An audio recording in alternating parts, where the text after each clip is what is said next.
right. How's everyone doing? Let's see.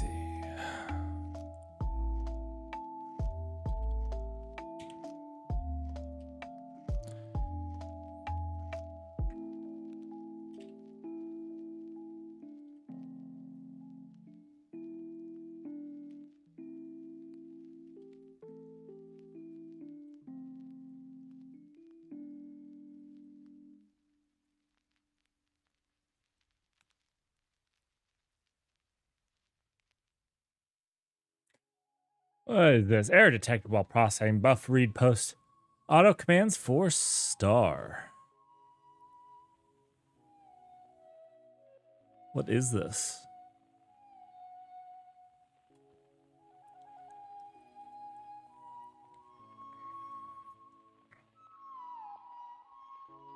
Oh, it just doesn't like...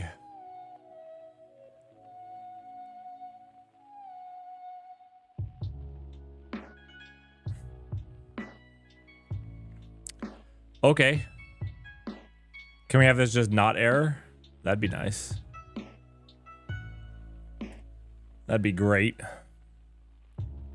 You know what I wonder? I wonder if...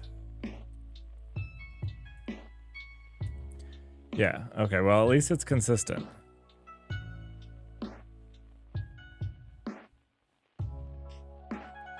Let's do this.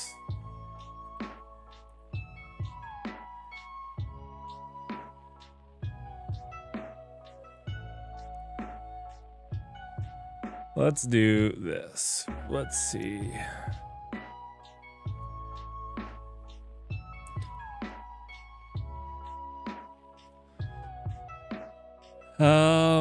I guess all I really wanted to do was test to make sure it isn't something with our super chiseled containers. I don't think it is.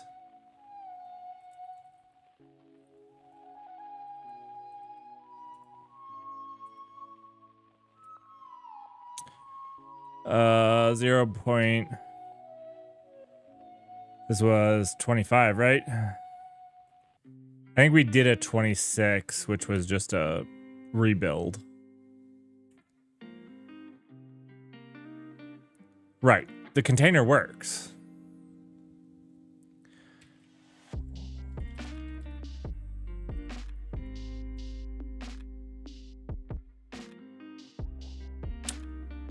That is new. That is new. That is new.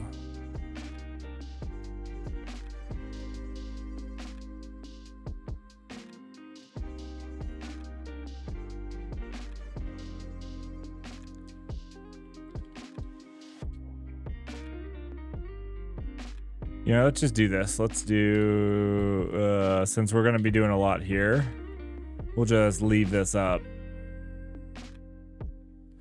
Let's see.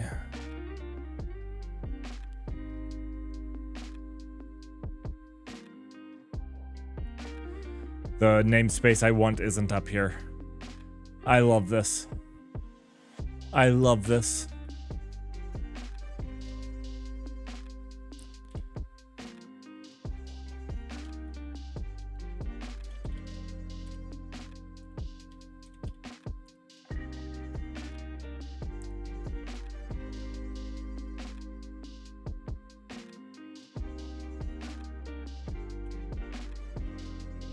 Let's see.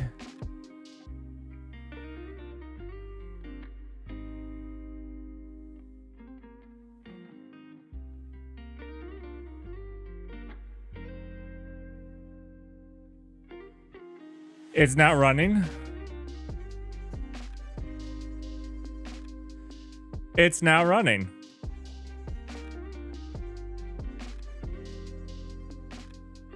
How weird is that?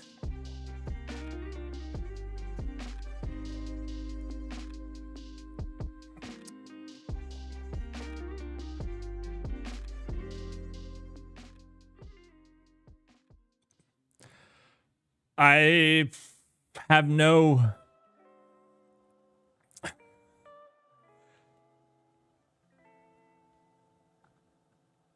I have no words for this. I have no words. All my words.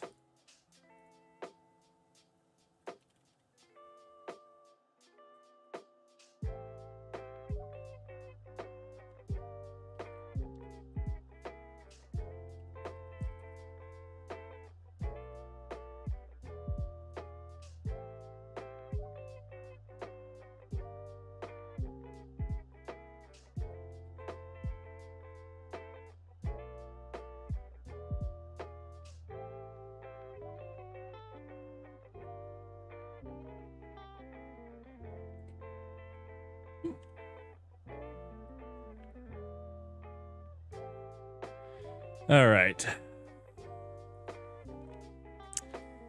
Let's see here.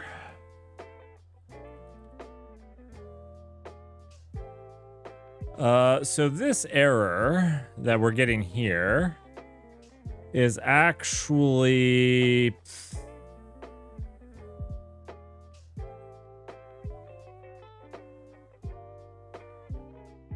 that's weird that we get this, right?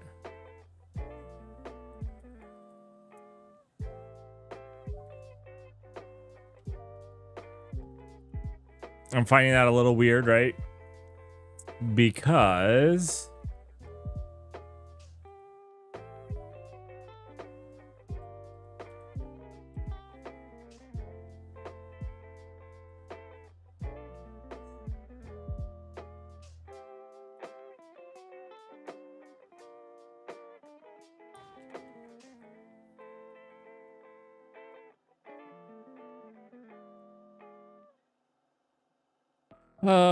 that would be in here, right?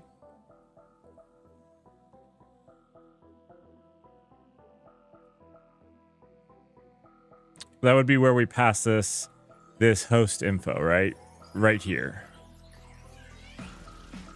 Is it it's on the run though of this, right? Let's see where that gets run. It should be in a Tokyo spawn, right? Yeah. Right here.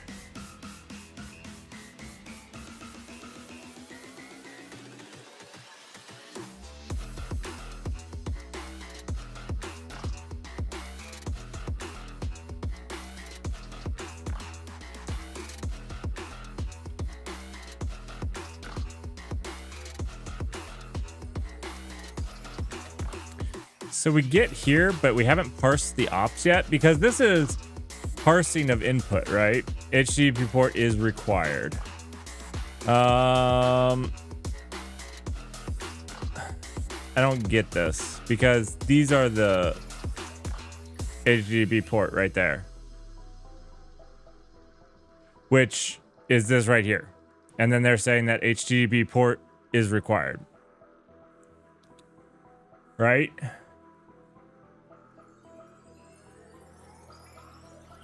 That's striking me as strange. Let's see, that did say 114, so like right here. Wait.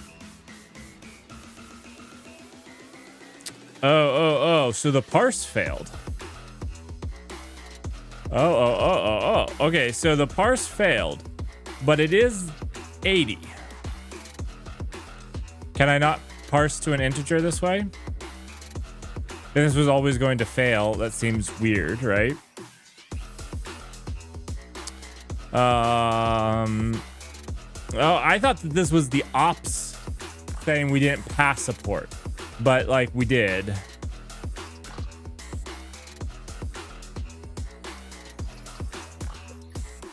I see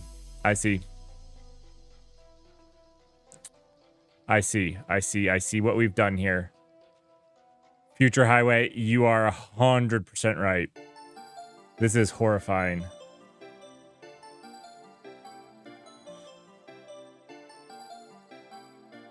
So, I mean, what we messed up here is we're just supposed to be using ops here, right?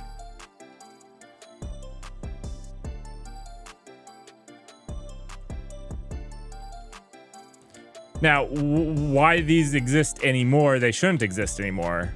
Because we switched over to putting everything in the host info. And so anything that needs to combine the host name, whatever that's going to be, should, yeah. Okay, this was my bad. You know what I'd like to see, though, as well, is have the host info here, or the host name. Let's see. And host name done.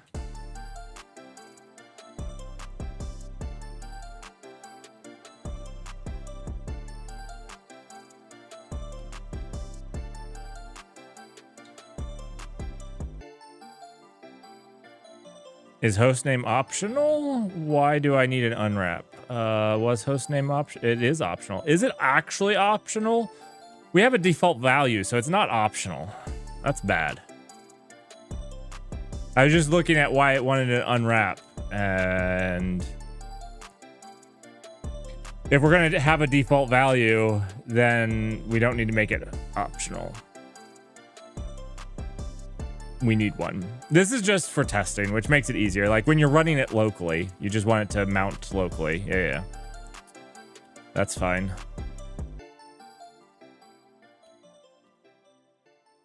All right. And that gets rid of this altogether. Yeah.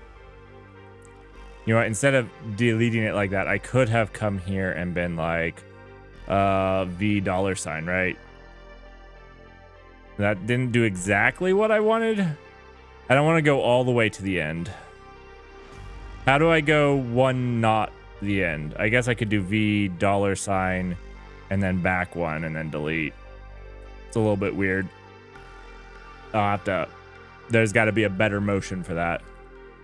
Absolutely.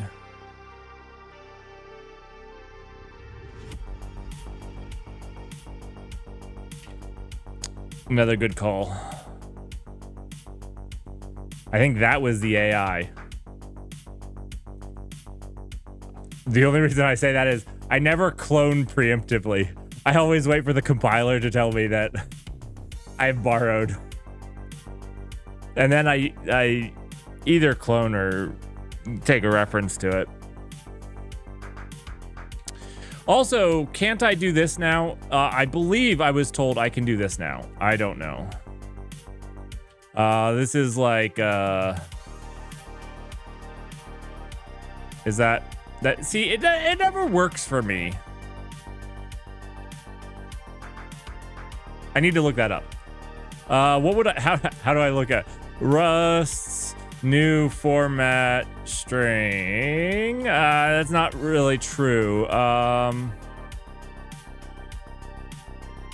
Not since you, oh, that's the limitation I've not been realizing. So if you dot into it, you, okay, so if you're taking like a reference, it has to just be the whole object. Okay, so no expression can, so I can't call a function in there. You know, like I couldn't do like get name or something like that. Okay. But I could do ops if that's what I wanted to. I got it. That's the piece I've been missing. Because every single time I've gone to do it, I'm like, it doesn't work. That seems pretty limiting, to be honest. I'm sure that there's like a mechanic in the back end that makes the other way infeasible. I'm guessing. Because I'm almost always doing an expression. Maybe that's my bad.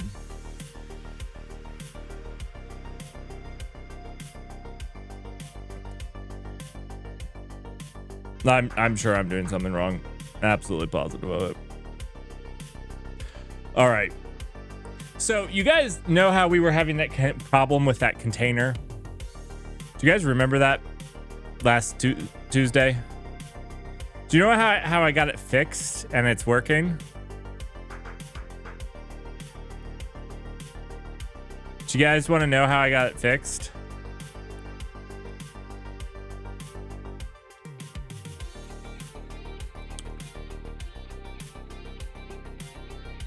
I'll just wait a little while, see if you guys got some really interesting guesses. I don't think that you all are going to guess it, so throw your wildest shots out there.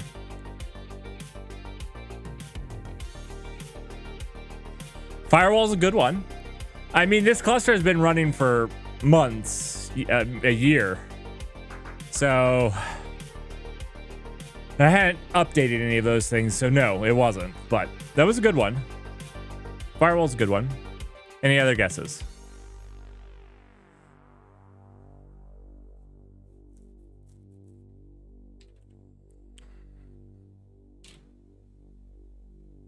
This is not what I wanted.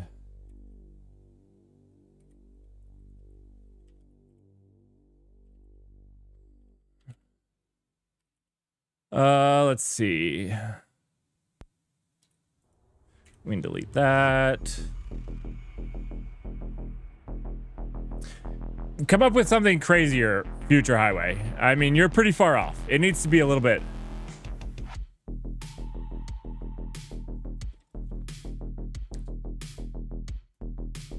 I'm just asking what I did. The steps I took to fix it. That's all.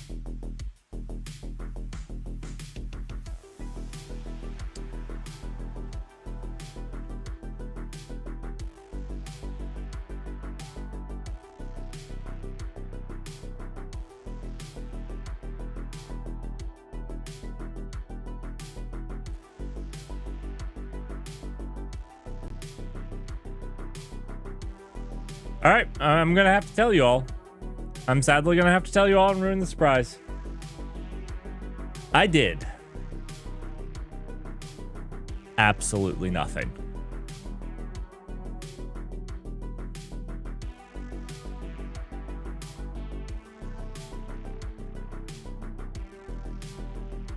You heard me right. It eventually just started working the next day. Yeah, yep. So yeah, this was yesterday. Yesterday evening, I got on because I was gonna debug it some, just poke around, see what I could see. It had pulled the image. I have no idea. I did nothing at all. I mean, it was super weird because, like, we checked all the things. We checked its internet connection, its ability to see the image. We checked, you know, its ability to see Docker Hub. We checked that other people could pull the image. We checked that we could run the image. So, like, we did, like, you know, we did Docker run, you know, like this. And, like, this is running. Like, this is the code actually running and asking for the arguments. We checked for all those things, like, because we was like, maybe it's a malformed image or something. And then we built it. We checked that it had, the machine had memory, that it had a hard drive space, that it, like, all the things.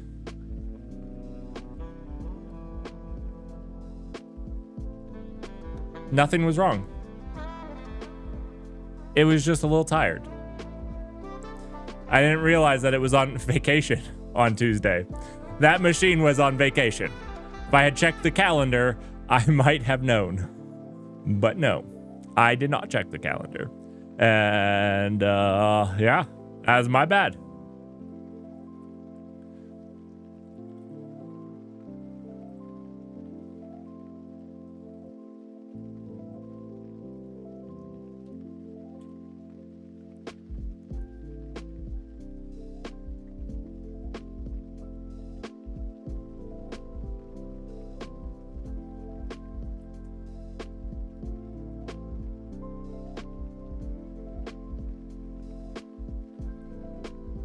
Maybe I thought about the rate limiting, but like other people in Twitch chat were able to pull it, right?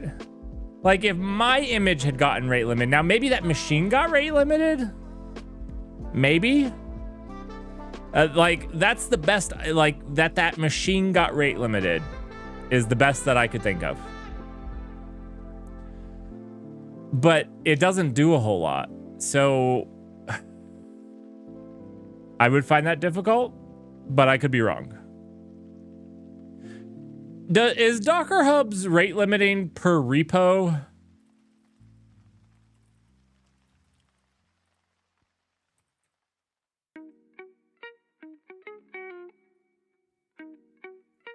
So it's per IP address, which means I shouldn't have been able to pull it, right? Oh, except I would have counted as an authenticated user on this. So maybe...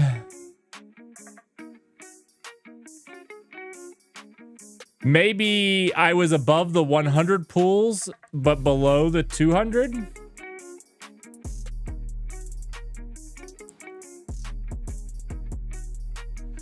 I thought that this was per... I don't know. I guess, yeah.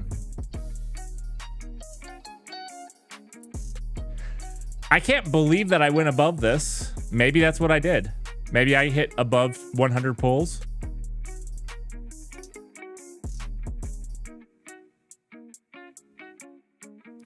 I'll have to be checking. I can't believe that I do that. I possibly do.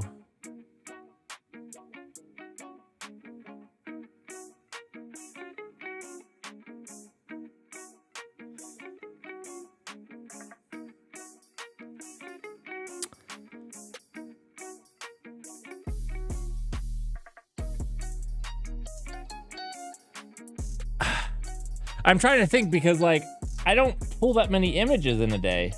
Possibly something I did, I guess. That's what I'm going to go with. That has to be.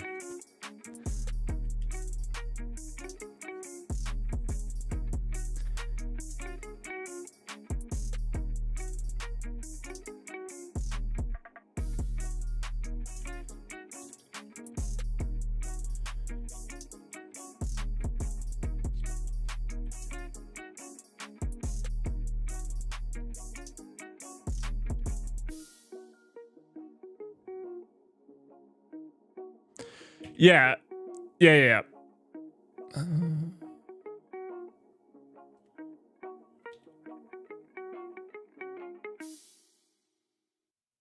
What change did I make here? I don't want to save it. Yeah, I don't want to save it. That's the best that I can come up with. I didn't expect it. Like I said, I don't have anything on my network that pulls a whole lot of stuff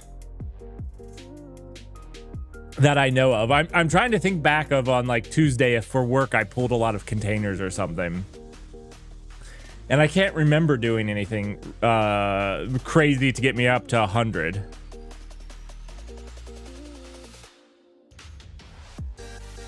You know, maybe my cluster did something, my Kubernetes cluster. Maybe it refreshed a bunch of containers or something.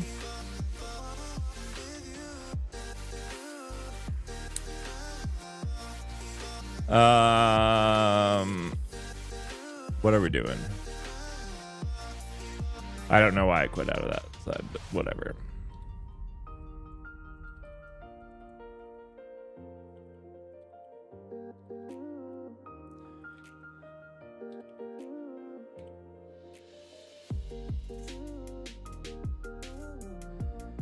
Yazoo, first, thanks for being a first-time chatter. I really love it when people hype up in chat and have awesome ideas. So, welcome to the team.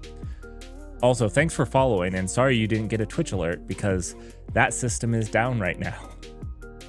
So thank you on all accounts. Yeah, a local repository would have worked, right? Because it's just a Docker Hub limitation, right? That's just something that they enforce. And in fact, if I configured that system to be an authenticated user, they would get 200 pulls. It's never been a problem, but if this becomes a problem, we can start looking at hosting our own images. Because, I mean, this is just my image.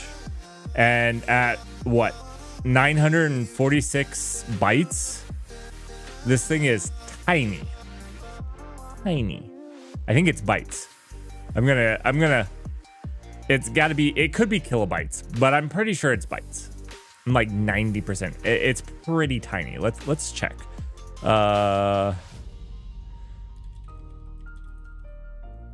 Ooh. That was...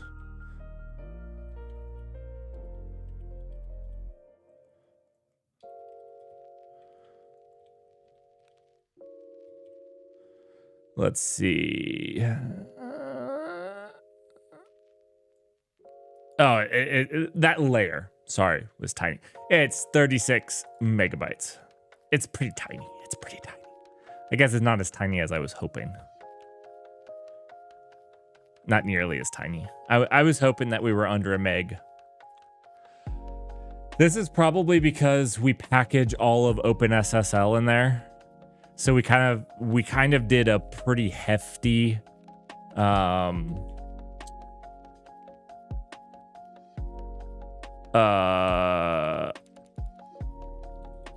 we did a pretty hefty chiseling. We didn't chisel heavily. You know, we included all of these. I'm not sure we needed them. Yeah, I'm not sure. We could have probably chiseled a little harder.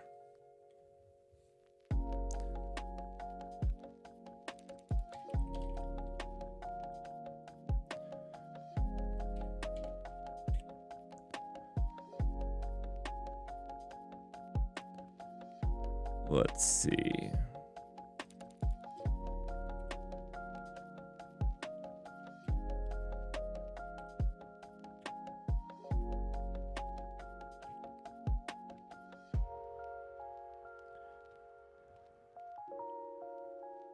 Uh-oh. Uh-oh. Oh, no.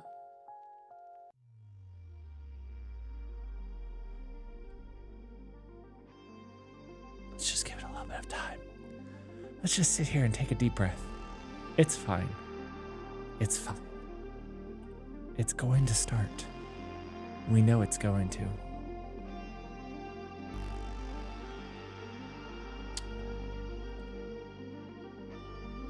It's probably waiting on this one. Right? So do we just kind of help it along?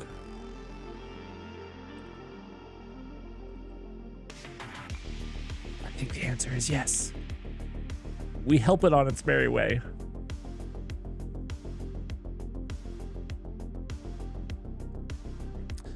I maintained Fedora for a bit and always ran... First off, thanks for contributing to open source and the communities and doing that work. It's a thankless job. And so thank you.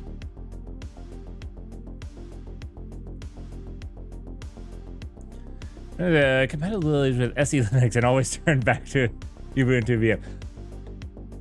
I'm going to, yeah.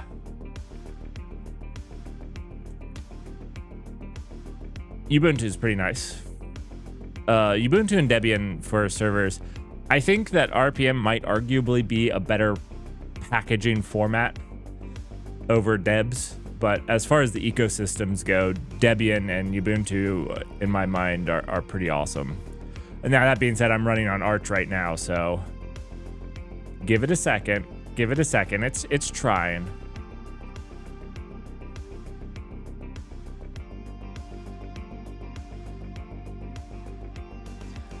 Munzie, another first-time chatter. Thank you so much for joining and chatting. I appreciate it. Yeah, I do love. I do like the Debian community.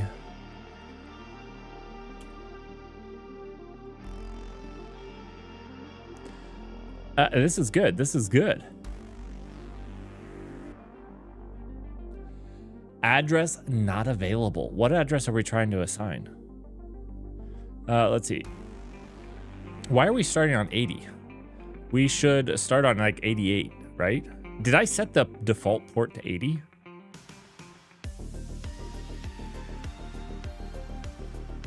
Wait, is this the WebSocket server failing to connect? Let's check this out. Oh wait, what line was that? 46?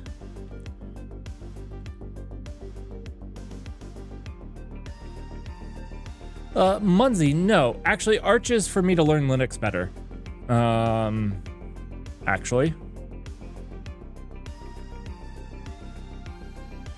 My goal is to, you know, for those of you that don't know me very well, I learned programming after college.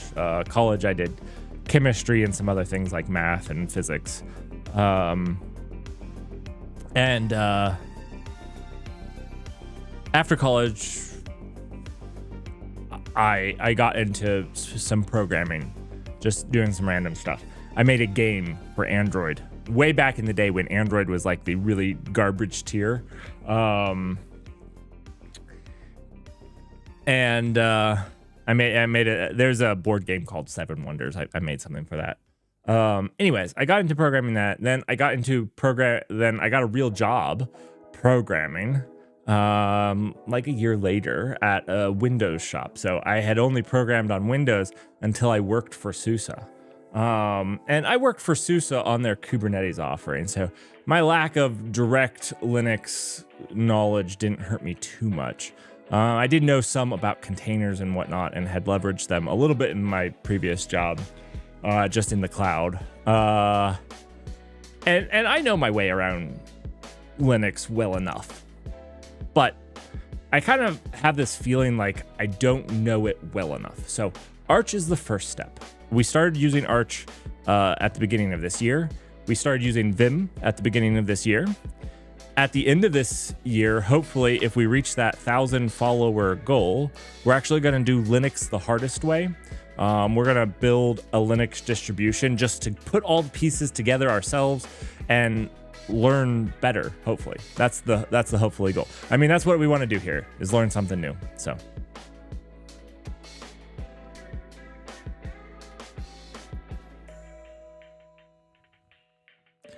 how much did they use the open build system?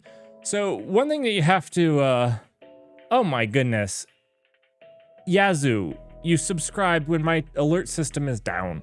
I'm so sorry. I'm so sorry. Thank you so much for your Prime sub. It means a lot. I super appreciate it. I super appreciate it. And I'm so sorry you didn't get your custom, you get a custom AI generated message when you subscribe, and you missed out because of my failing. I'm sorry. We're working to fix it though. We are.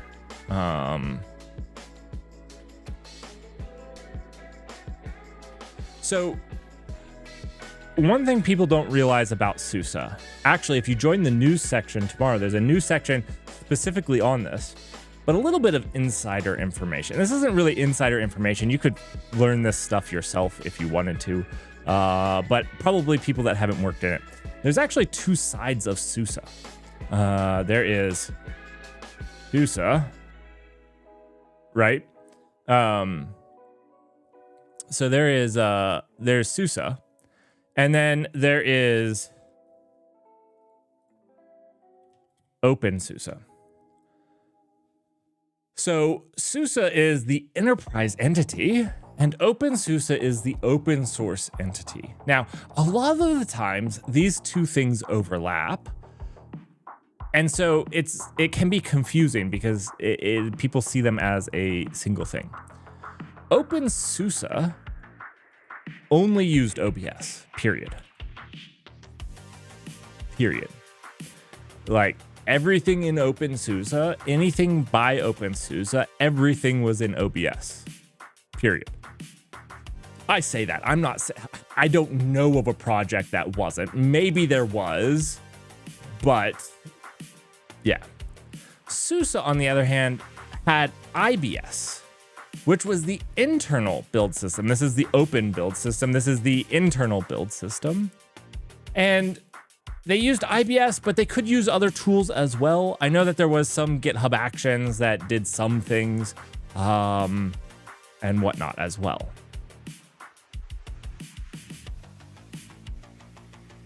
So this was IBS.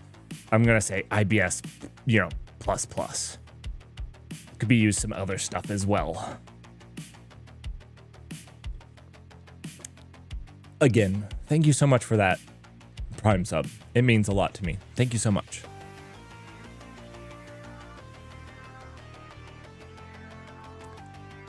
SUSE and irritable bowel syndrome.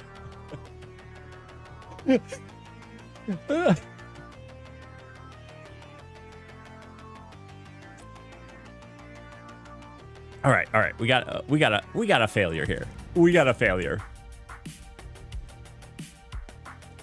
Mostly this was not unexpected. We did a huge code change without specifically testing it locally because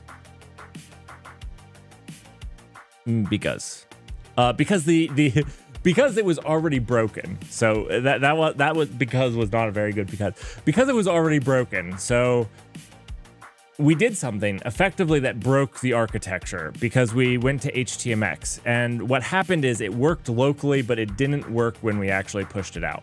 And so we updated that. And obviously we have some bugs with it, but what I was going to say is it was already broken, so there's no reason to not just test it in production. Munzie, that is what we're doing tonight. You know, I'm going to put that in the title. That's actually going to be my title.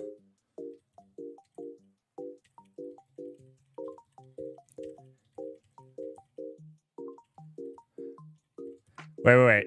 When I test my code, I do it in production on Twitch. Live.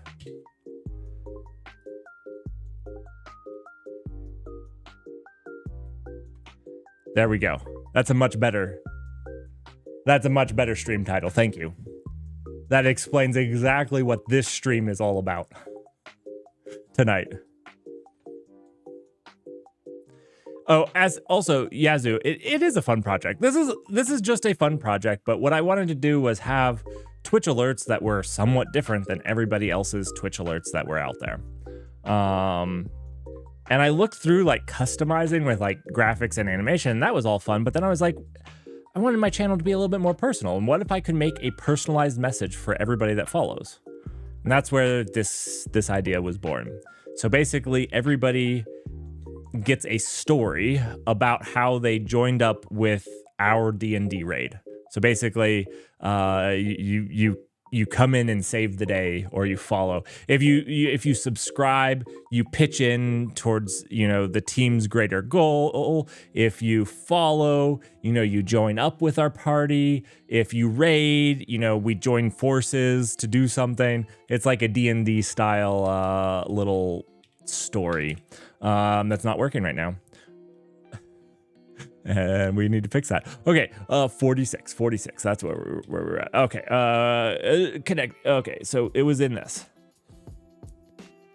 So it is. Oh, it's not connecting to Twitch.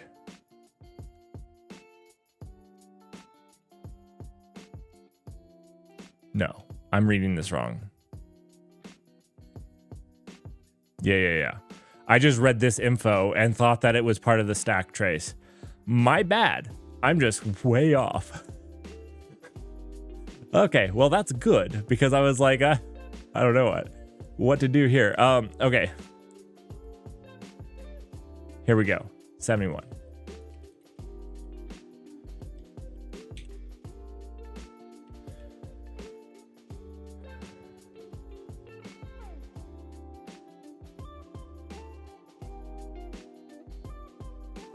This is part of the code that we updated. Sergeant Pepper, how are you doing this evening? It is evening for you, right? I think it is. Good evening, whether it is or not. If it's not evening, good day to you, sir. That sounds like I'm asking you to leave.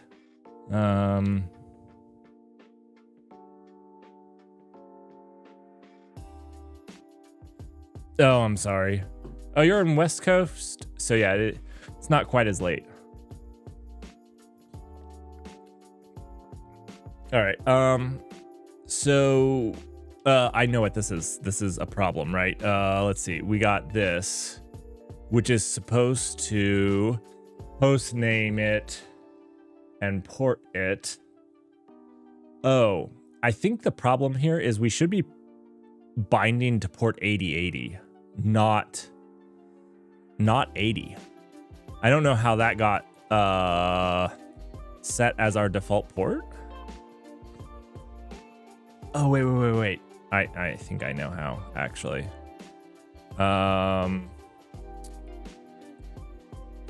Because when we set up our new deployment, didn't we do,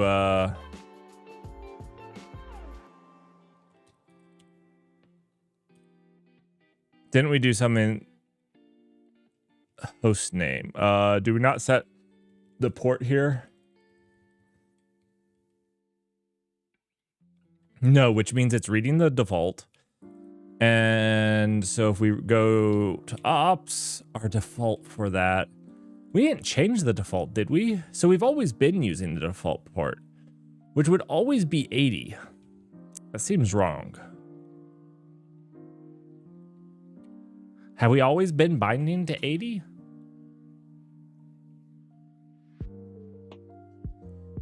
Oh, I know what's wrong. It's not this. It's not getting 0.0.0.0. And it needs to. So this comes back to our entire problem. Because the WebSocket needs to know where to call back to. And so right now that's 10.1.1.53, right?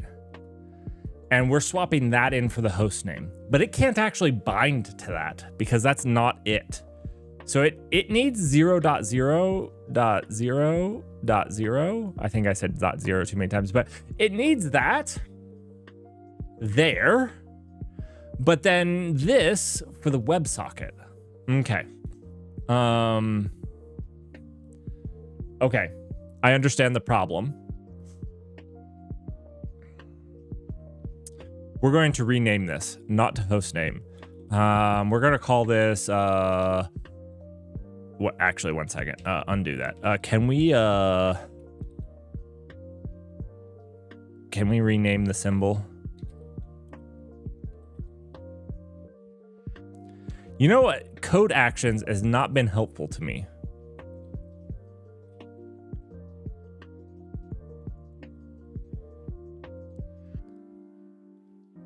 Like, I just want to rename this. And it's always like, no, you want to generate something for it. Trust me. I don't. I just wanted to rename it.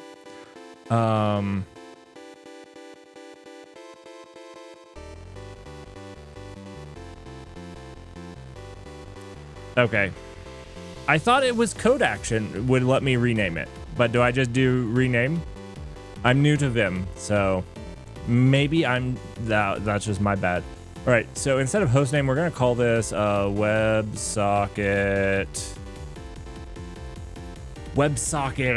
location. DNS, hostname. What do we call this? Make it clear. Rockaboo!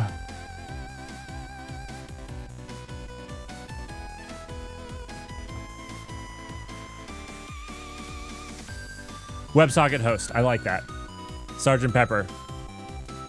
If I could award... Can I award channel points? I'm going to see. Can I do it? I need some system to award channel points for helping me out with naming. I don't see it. We'll figure out a way. All right.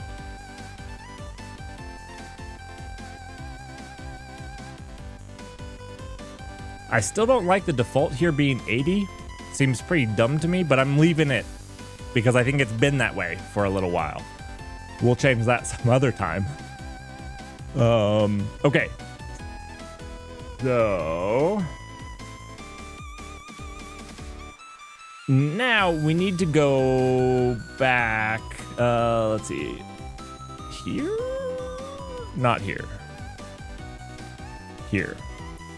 So here, we don't want this. This is the, this function is a lie. The HTTP address would be like this, right? I'll fix this. Oh, that's that's elite. All right, and then we'll just do this.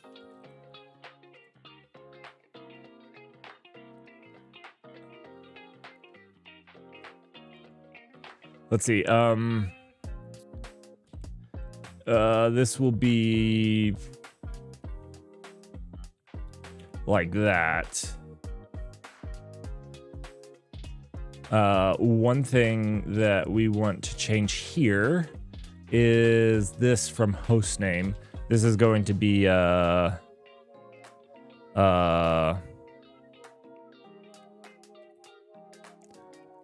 what did we say? WebSocket host.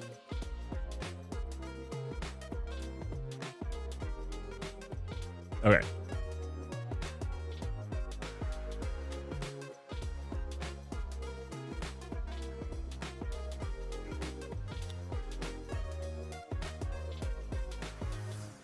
Unclosed delimiter. That scared. Wait, what is this? Oh wait. I have a mismatching. Okay. Oh, okay. I don't know why. One second. If I save this, it's gonna puke on me, right? Why is it not like red error in here? I'm not entirely sure. It was fine. It was fine. We could do without that extra curly braids. It wasn't a hard failure. It's giving me Python vibes. Ugh. Ugh. Okay. You made me lose my train of thought. Does this fix our issue? I think it does. Do you know how we test this? Right in production. Right. That's how we're. It's already broken for all of you cringing. It's already broken in production. So the best way forward is right on through. So, we could. Also, testing Twitch alerts locally is actually quite a bit of work. It's actually probably easier to push this to production, sadly. Let's give it a good old test in production. Let's watch this. Docker build. We don't want that. We'll do 128.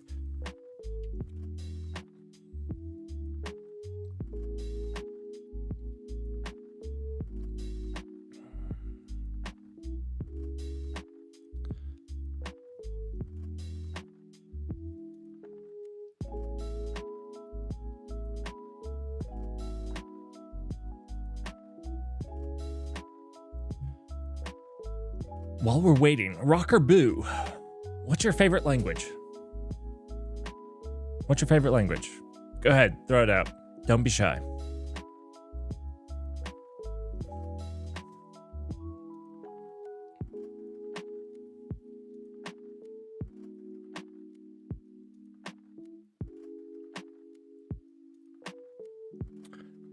Actually, Yazoo, you as well. I think I said Yazoo, but I think Yazoo is wrong. I'm pretty sure it is. I'm terrible with names, so I'll apologize.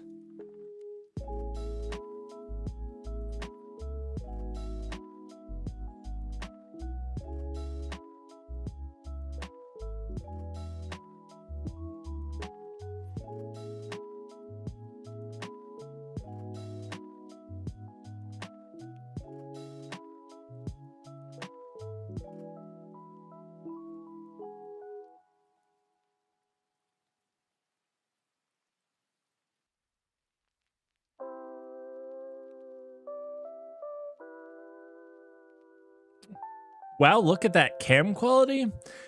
You will be popular soon. Thank you, Sanker on YouTube. I don't think this face is the face of super popular very soon. There's only so much that good quality. You know, some people have even said maybe blurrier would help a little, add a little mystique to it. So I don't think I have any place to, oh, that failed to build? What change did we make? How did that fail to build? Cargo build. Whoa. How did that fail to build? The renames didn't work across the whole project. The renames didn't work across the whole project. I feel lied to. Who told me leader RN? Who told me that, Sergeant Pepper? I'm just wondering for chat's sake. Who told me leader RN? It didn't work across the whole project. I'm offended. Let's go fix those.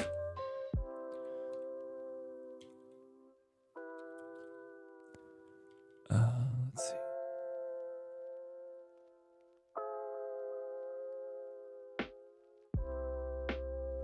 Oh, they're just not saved. You know what we're going to do?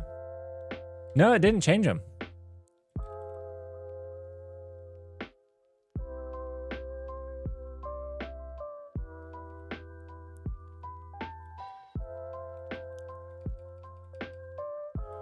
This is not a bug.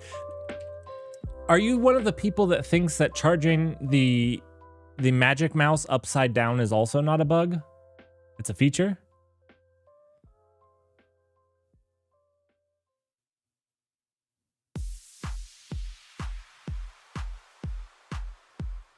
I did it on the struct on the field. How is this not a bug? Yeah, you just have to charge it upside down. It is pretty magical. It's a feature. Can you explain the feature to me? I'm wildly excited to understand the feature. That just makes other features not work. Very excited.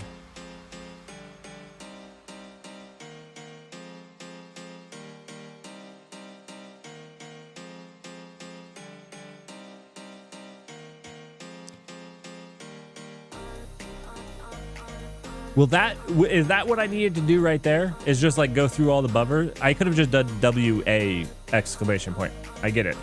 I was just looking it through because I should have had 2 more. So does this build it now? No, it didn't. So that didn't also work.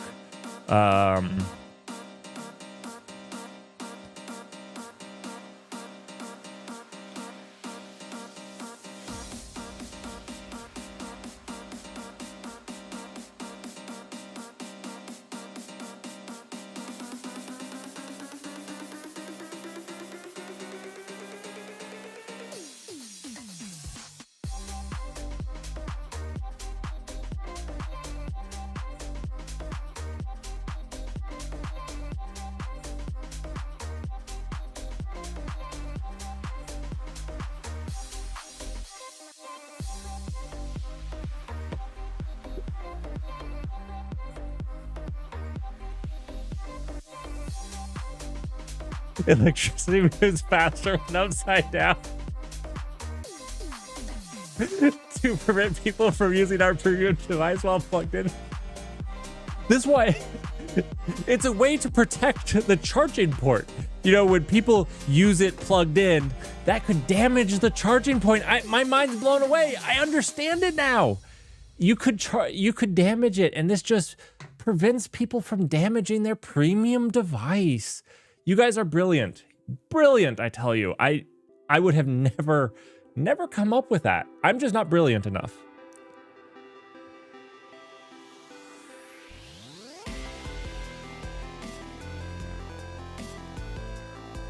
Okay. Let's do the let's see. Let's do the build then. I'll you know what? Yazoo, until you correct me on how to pronounce your name, that's what I'm going with. I think you should do an experiment. I think you should be the first to do an experiment. You should do a completely upside down house where you have like magnetic boots or something and see if you can overclock your CPU better. I think you should give it a try, like a good solid try.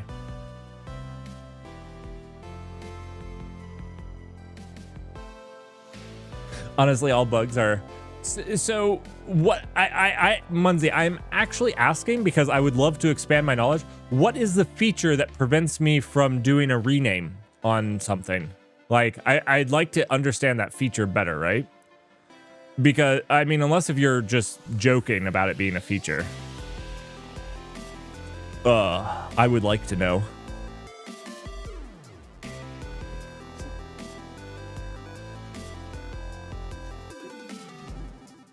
Because, personally, you know, I'm new to Vim, obviously. That seems like it hampers Vim quite a bit if I can't do a rename, right?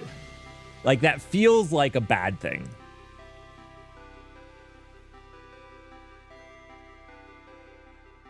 Okay, so that was a joke.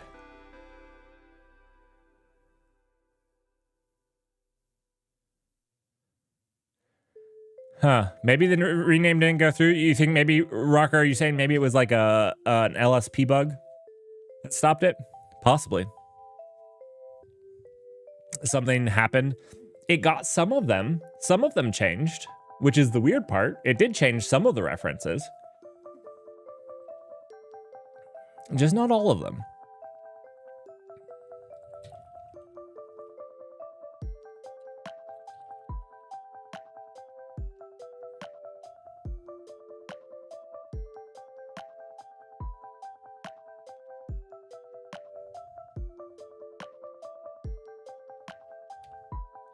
Munzie, get rid of that work life. Get rid of it. You're in the relaxing mode right now. We're just having some fun. Maybe learning something. Just don't worry about work right now. I mean, unless you're actually actively working, and then please worry actively about work. But otherwise, just relax and have some fun.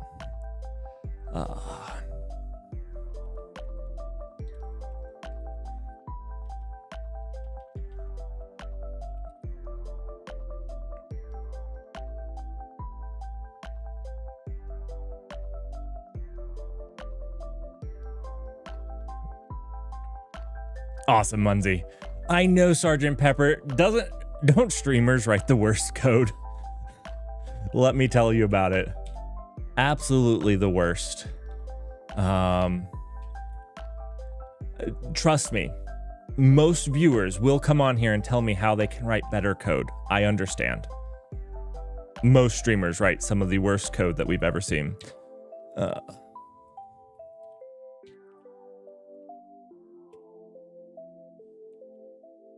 It's in our DNA. Pretty sure. Somebody asked me about K9S versus just regular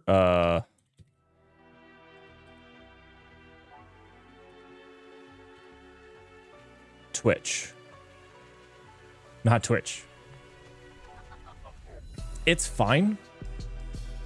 It's nice for some stuff like this, where you're like, hey, we're just gonna sit here and watch, and do you know what? Before we can sit here and watch it. It's kind of nice. Oh,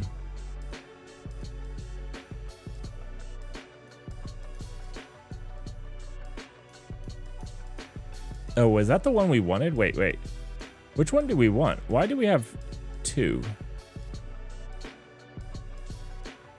Why did this one come back? This is the bad one, right?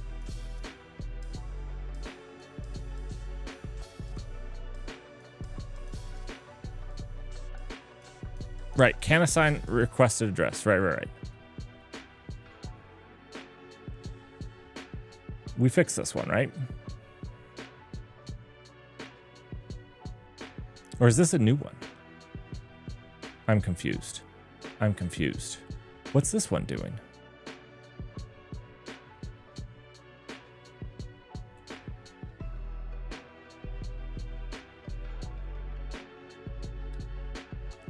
Let's see. What version is this on?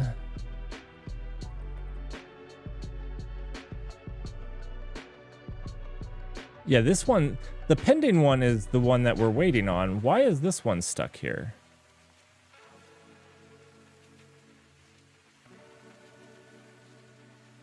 If we delete this, it should just go away. this one here is never going to supersede this one because this is the previous one, right? 120.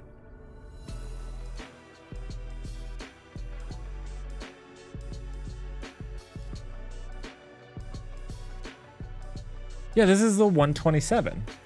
Why is it coming back? The replica set should solve this, right?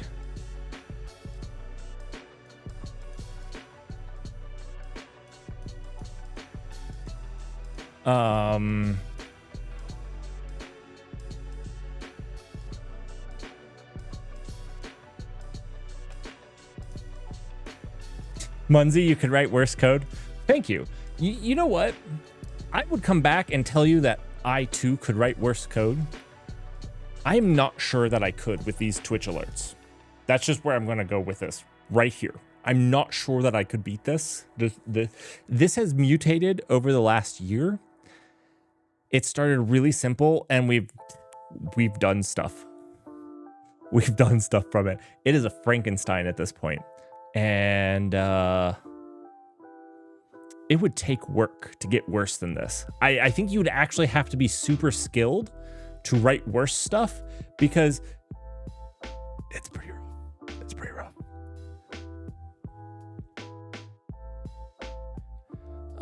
Okay, do you have a doc on your... You know, I need to make a doc on my K0S stack. I'll do that. Let's add that on the to-do list. Let's see. Yeah.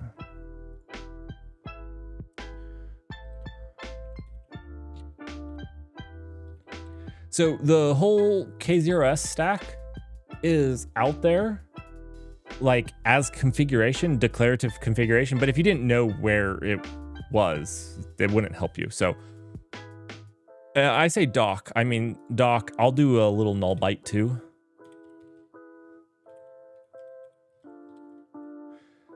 When I say these null bytes, I don't mean like the full length videos, just like the little short ones that I'll record live on stream. I'll absolutely get that done for you. It's a good call. How do I like K9S versus the Kubernetes dashboard? I don't love if you're talking about the regular Kubernetes dashboard that's like in the web, I don't love it, but I haven't used it recently. The last time I used it was probably like 3 or 4 years ago, maybe more. No, 3 or 4 years ago. It was 3 or 4 years ago. I didn't love it then either. Now, there's definitely things that it's better for. One thing that people don't think about with K9S, that's something that's legitimately bad, is this thing is constantly pulling your API server, which is hard on your control plane. And so if you have hundreds of engineers with K9S up, it's actually hard on your Kubernetes cluster. So that's when a centralized spot that has like a web server, where the web server can handle that load with like the regular Kubernetes dashboard, or there's the other Kubernetes dashboard that's pretty good. That's when those things start to really make sense from a large company perspective. Yeah.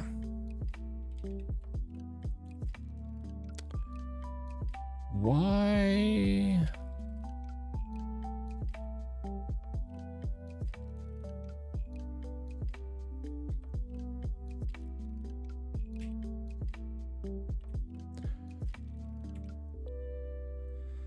I'm not sure why that replica. We could have maybe done more to it, but I don't know. It's fine.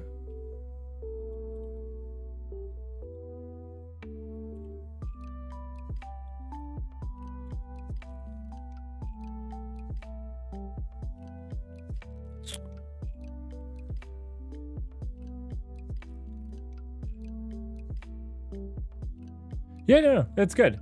Munzie, you like Rancher? That's cool. I know a guy that wrote some code for Rancher.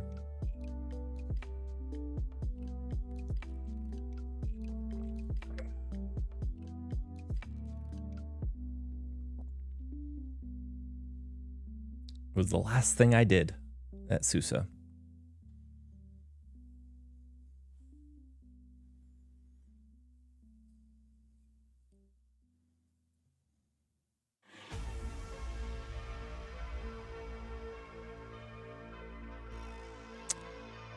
I don't like what's happening here.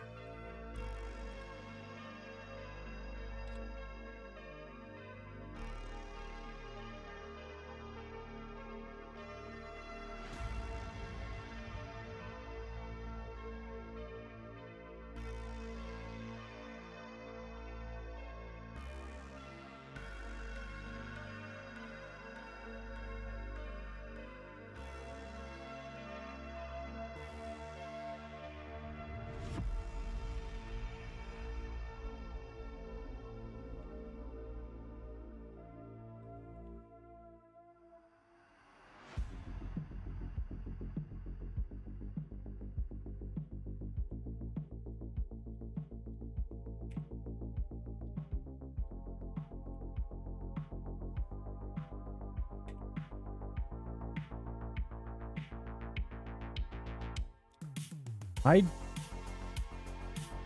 don't like what I see here, right? Correct me if I'm wrong. But okay, so this is the replica set for our deployment. Okay, so this is 9997. That's the replica set. We have a desired replica of 1. We have 1 current, 1 desired, 1 waiting. But then if we go to pods,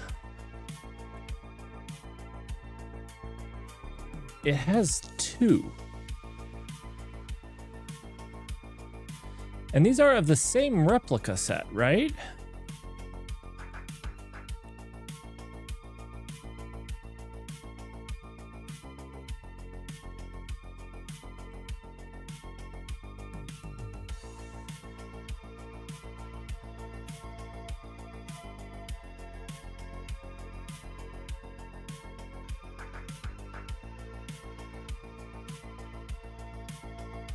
And I just want 1.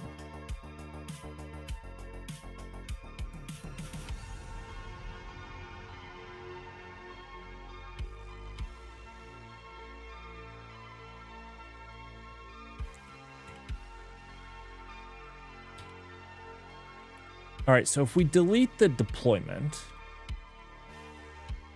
our replica set's gone.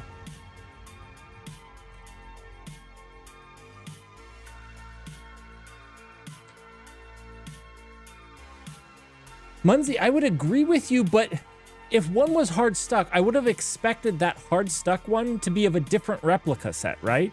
Like an old replica set that got hard stuck, but it's of the current replica set, right? Like they're both from the same replica set, which is the interesting part. And they both seem to be hard stuck.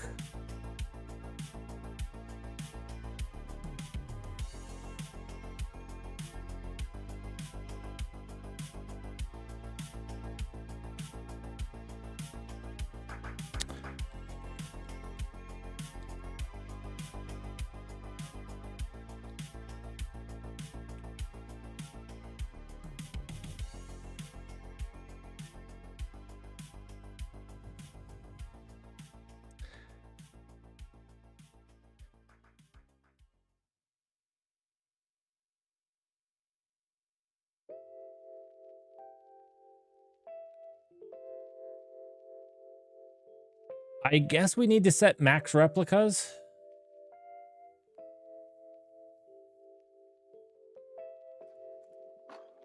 Not a silly question, Munzie, at all. Not a silly question at all. For one, I've used K3S quite a bit, and I wanted to give K0S a try. This is a chance for me to try stuff. That's why we did the huge architecture switch and implemented HTMX, was that people said that my demos didn't give me enough experience and I had to actually do a full project with it. So we did a full project and we redid the UI for the Twitch alerts in HTMX. My stream is partially a place where I get to learn and explore stuff. So a lot of the times if you see me use it on stream, it's because I found it interesting and I'd like to learn more.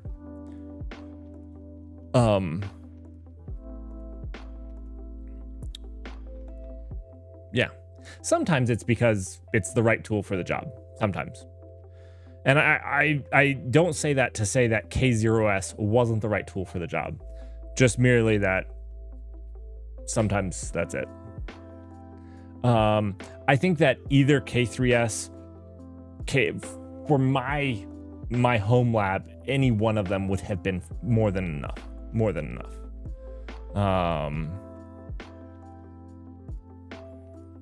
I have liked K0S so far. Really have. It does some things weirdly, but so does K3S. So I guess that's par for course for some of these. I guess we just like do the full delete on them. Okay, delete pods. Here we go.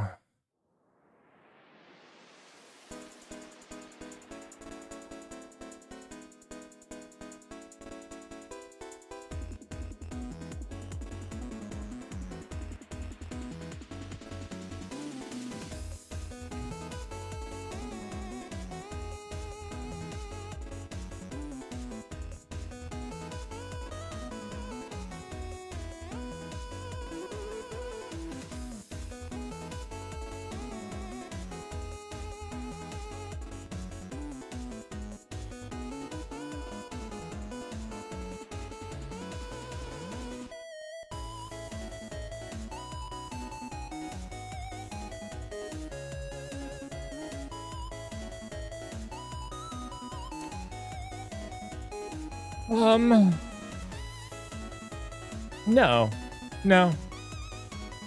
So one thing that I really like so far about K0S is I've described a manifest and pretty much the entire null cloud with everything that I run on it, which is more than just the Twitch alerts, is declared in a file. So pretty much if I actually documented it, you could take a list of machines and spin up what I have in 20 easy steps, maybe 10 easy steps.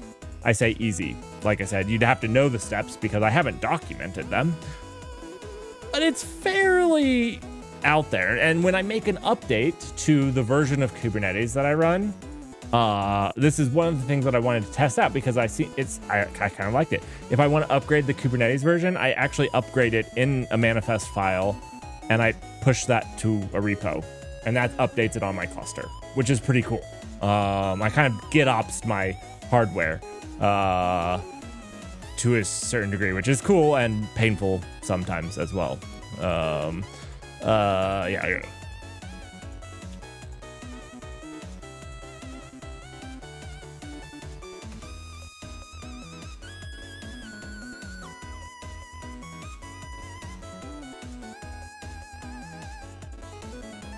All right, nothing. Oh, we didn't reapply it, did we? Okay, this is good though. So there's no pods. We got it all cleaned up. Good.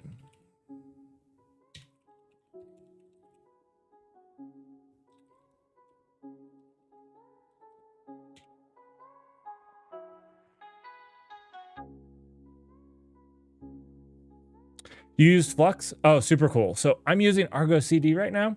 I like Flux. I think it's a good one too. I like the UI of Argo CD. It won me over with the UI. I'm such a sucker for a good UI. Says the person using K9S in the terminal. I shame myself. Light up 79. I'm doing well. How are you doing this evening? I hope you're doing well. Hope your week has gone well and you're looking forward to a fantastic Friday. Oh, that, by the way, the news is going to be half an hour late tomorrow. I know that I do it during my lunch break. I have somebody coming in to give me a quote for my carpet, and they're coming at 12:15. Hopefully they'll be done at 12:30, and I'll do the news half an hour late. So if you guys stop by for my lunch stream on Fridays, where I just cover tech news that's interesting to hopefully everybody, it's gonna be a half hour late.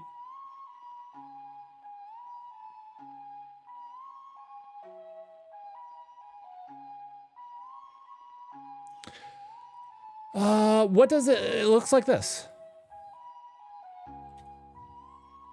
10 dot, that's not, it's this one, 51. Yes. Continue to the unsafe. 1 second. I have to go look up my password. I gotta go look up my password. Give me 1 second.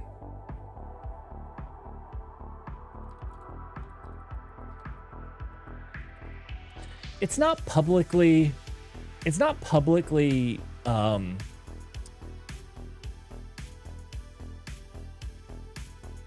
it's not public facing. So like leaking the password shouldn't in theory do anything. But you know, I don't trust y'all. Let me make sure. All right, so this is the Argo CD UI. You can kind of see your different apps and their health right here.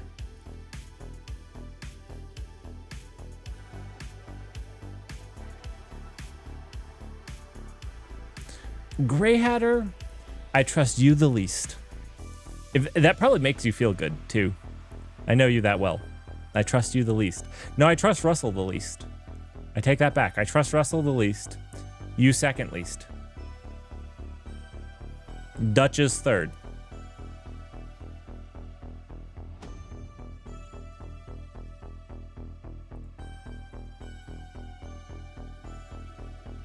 So yeah, we could go in and look at like the null cloud.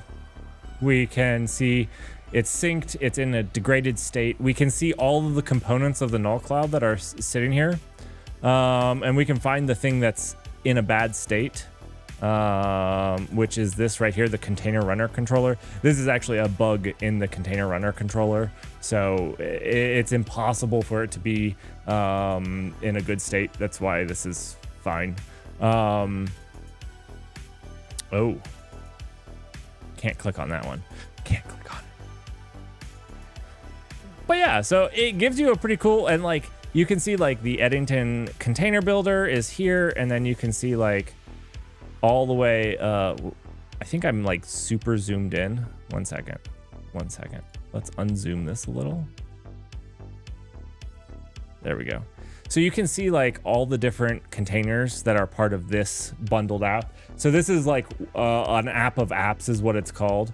And so these are the pods, these are the replica sets that have happened. So right now with this one, this Eddington container builder, it's had a couple replica sets because obviously there have been some updates. So this is the, you know, the 6th and the 7th. And so this is the one that's running, and you can see its health. You know, if there's other stuff and there's different replica sets and a lot of pods on one, you would see that as well. So, you know, obviously this one's busted because of me, and so forth. So it's a cool UI. It's a cool UI. It's a slick UI. I like it. I'm a sucker for that. No, Greyhatter. I know you. It has nothing to do with your name. It has nothing to do with your... Who wouldn't trust a Russell? I don't trust Russell because I know him. Not because of his name.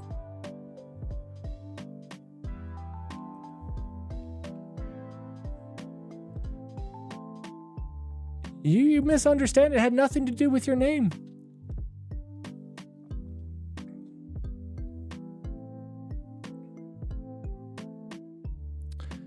Okay, so this is just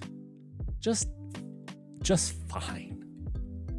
Just fine. It's just pending. Should we wait another day? Is that the secret to this?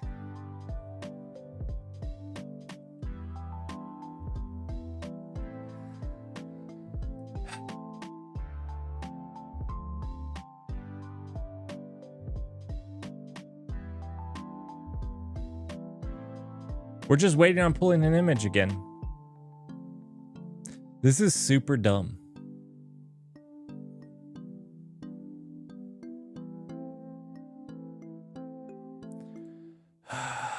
Okay. How do we do this? Have you guys ever manually done Munzie? Let me fix this for you. I'll fix this for you. We're going to, okay, I have never done this. That's actually a lie. I did this once a long time ago. We're going to transfer this image over to the machine. And that will work if it's not going to pull a new image if it already has it, right? So Docker help. I need help.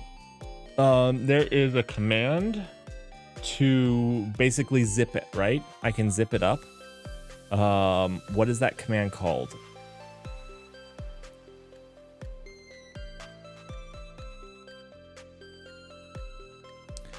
Maybe it's a Docker image help. Load is closed. Prune, pull, push, save. That's what it is. Docker image save. Null channel Twitch alerts 0.1.28. This is all I have to do. Oh no, I gotta tell it. Oh, Twitch manual. We'll just manually transfer this over. We should have this, right? Where did it save to? I thought it was gonna be like Twitch alerts. What? Like, did it not? Maybe I need to read the help on that a little bit more than I did.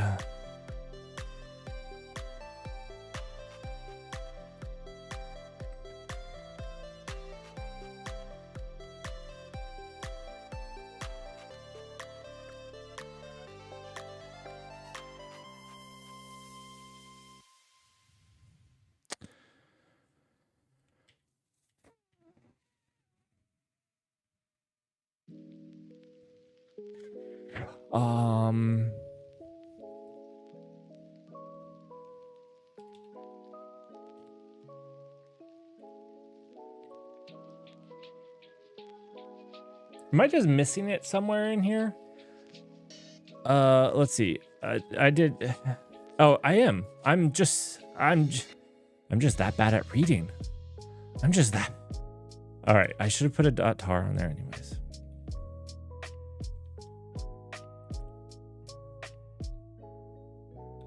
I don't know. It says, I guess it's just a tar. All right. So then we can, let's see. Where are we SSHing to? It's 1, 2, 3. Okay. So 10.1.2.3.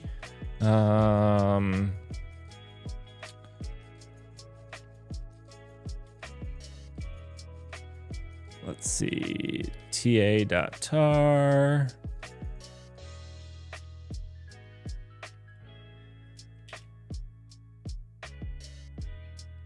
I don't know where we're going in here. I'm guessing that there's a all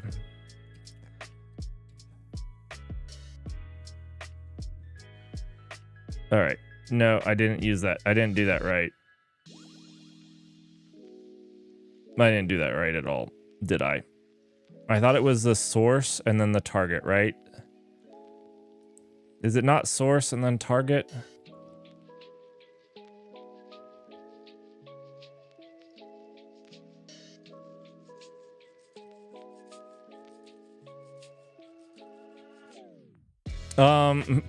I haven't used SCP for a long time, but I thought it was let's see. SCP Cypher, don't care.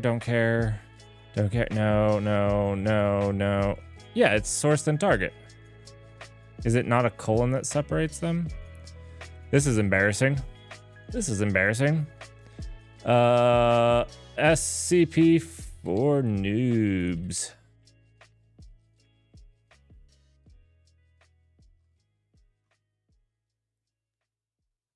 No, That's not at all helpful. Not at all.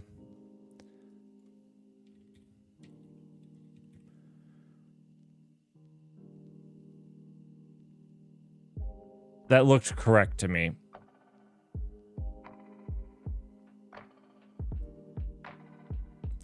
Oh, it's just a space. I'm an idiot. I was doing like the user login. Okay. Sorry. Mind was blanking there. Here we go. Oh. Right. So it's like this here. 1 second. Yep. My goodness. Sorry about that.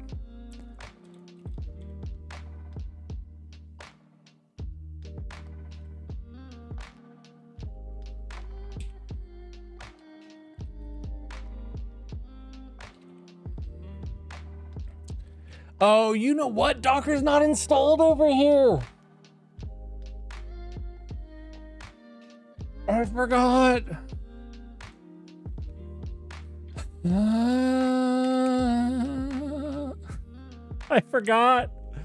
I forgot.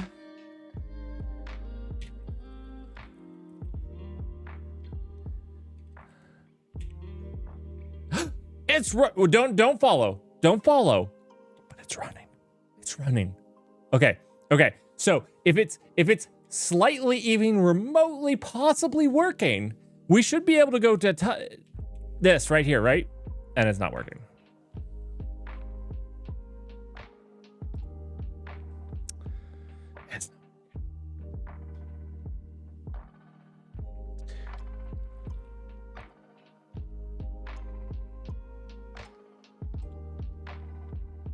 The application panicked. Oh, no. What is this?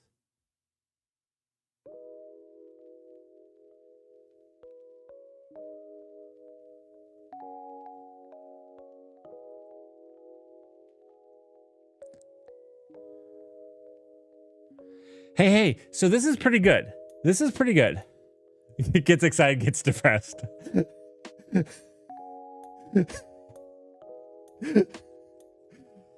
Oh, it's such a roller coaster of emotions.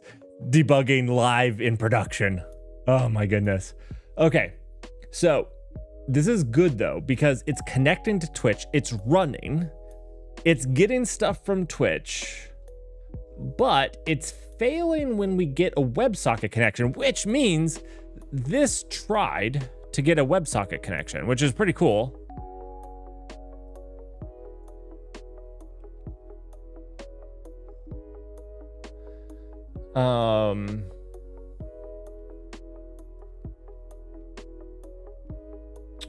Missing connection upgrade handler. What? Ooh, wait a second. Peer address is 10.1.1.10.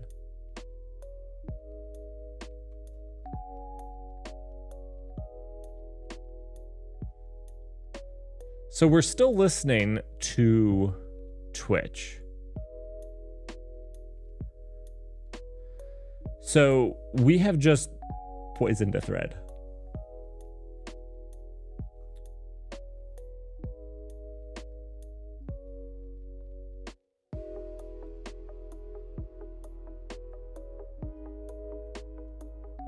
Interesting.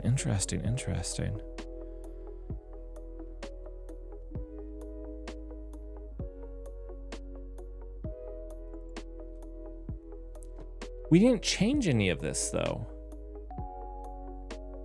Missing connection upgrade handler.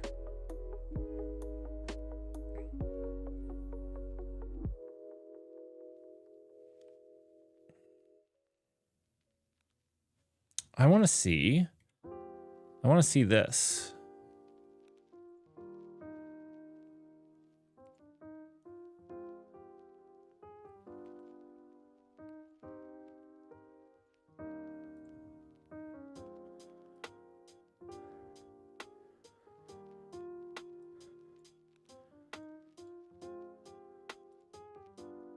Okay, well, that's totally not helpful.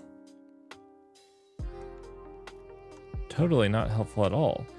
This is weird because if it was the WebSocket failing, the page should load, right? Because it's HTMX. HTMX should be sending. I mean, this is weird. This is not at all what I expected.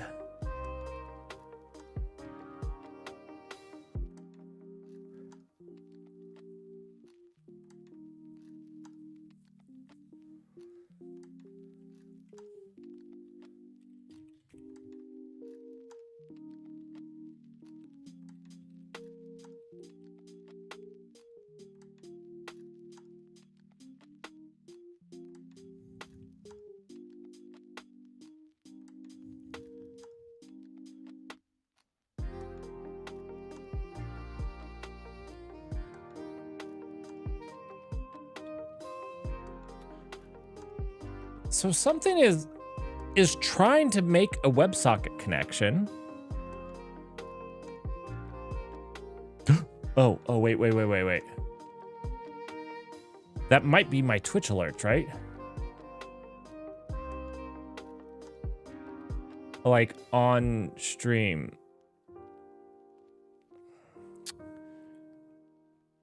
Right, but this isn't connecting at all, right? So, like, this would have to load for it to make the WebSocket connection request, right?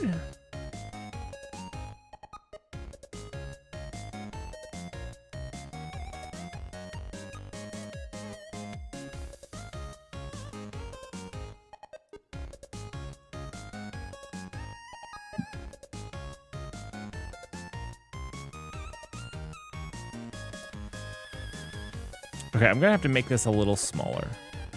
I cannot get enough. I'm sorry. I can't get enough inside.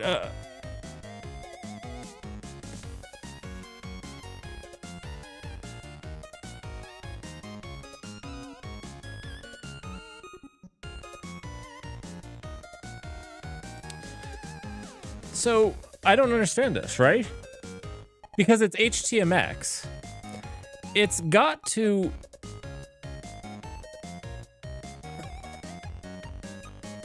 For the browser to get it, and if the server is this thing over here, it has to get the HTML from here, and then this can make the WebSocket request. Like, but it has to load the initial HTML first, right?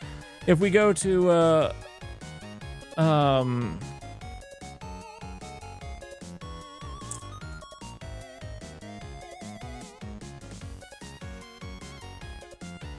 if we go here, where we were, I don't know why I thought about changing, like, we have to go to this, right? To get that. And then we can make the request, but it's failing to load anything, right? Right? Yeah, it's failing to get a document at all.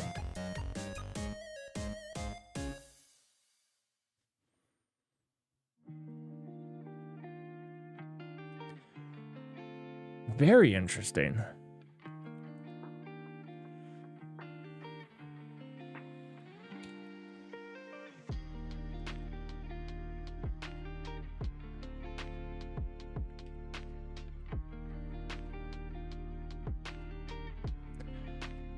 Yeah, we're hitting the right place.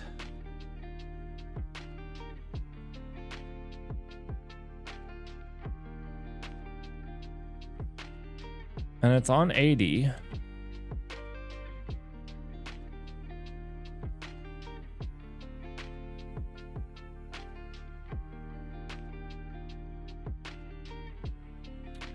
Rocker Boo, are you saying that we're not on 28?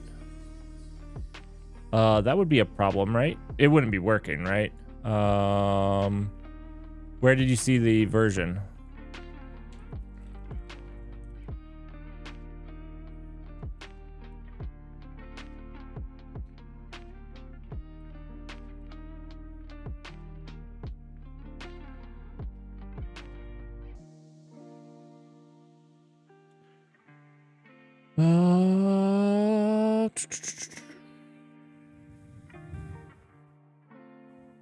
Yeah, we're on 28. We're on 28.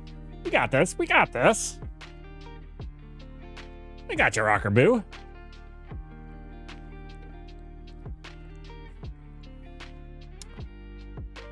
Whoa.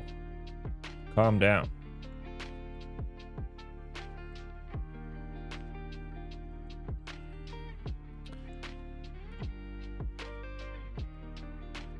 Okay.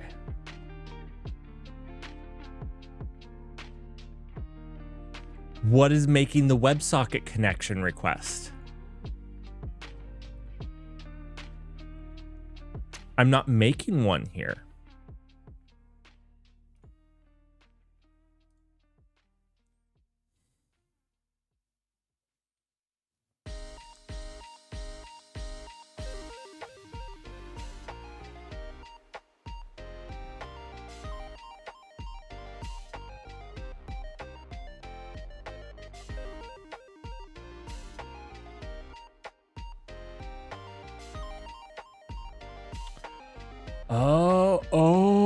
Oh. Munzie, you're brilliant. You deserve stream rewards too. Your stream... Right. It is, because it's expecting it to send an upgrade signal. That means we've got our signals switched around, right? We got our ports switched around. If we go to 9,000... Oh, do we get data back from 9,000?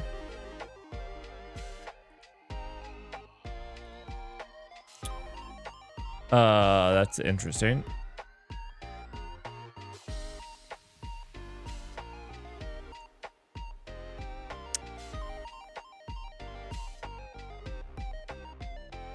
That's interesting. It did. Let's see. Let's actually see what our server says.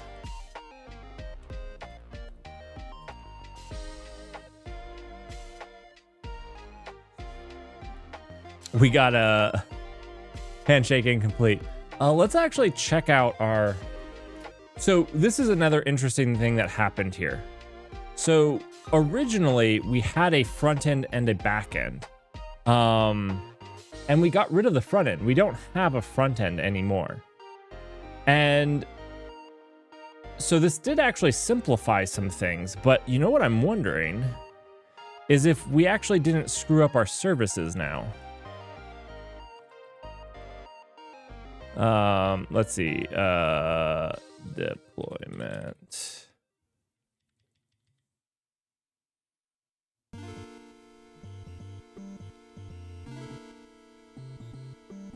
That can't be what's deployed. Hopefully. Hopefully that's cannot be.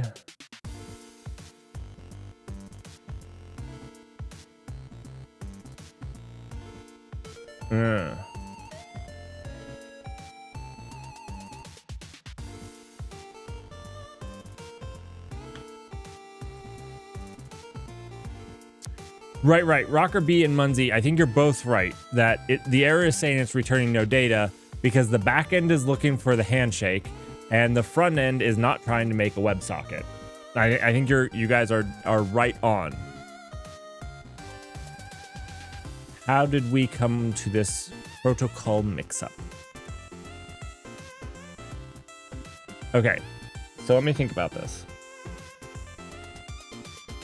The same pod is handling both things now, right? It's just where we route things to that matter. And where we bind them to. Do we have listing of where we bound this to in the container? Let's see. The front end HTTP is listing on 80. The WebSocket port is 9,000, port is 80. Yazoo, thank you so much for your support. Thanks for hanging around. Hope you have a good sleep.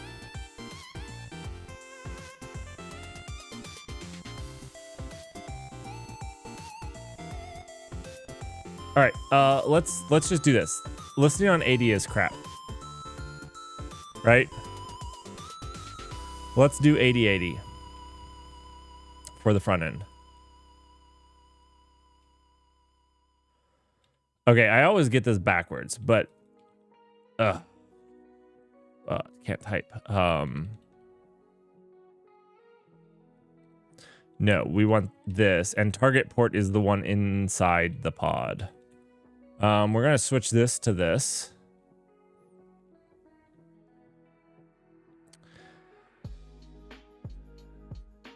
So now we're going to need to listen on 80/80. And then what we need to do is go into the deployment, Twitch Alerts deployment, and update its configuration. Thanks, everyone. Not just Yazoo who joined. Thanks, everybody, for joining. Who has? I super appreciate you guys coming out. All right, so we need to actually give this a name.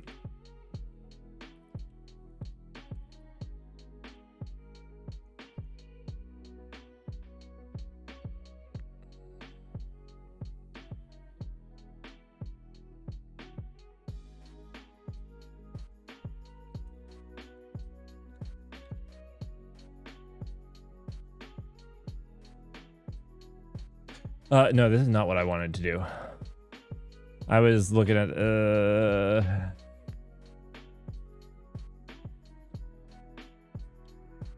maybe, we could possibly do this because this one didn't used to have the front end because we had a separate front end, right? But what I did want to do is this here. It's not port though, right? What did I call that? I think I called it HTTP port. We'll go check that right now.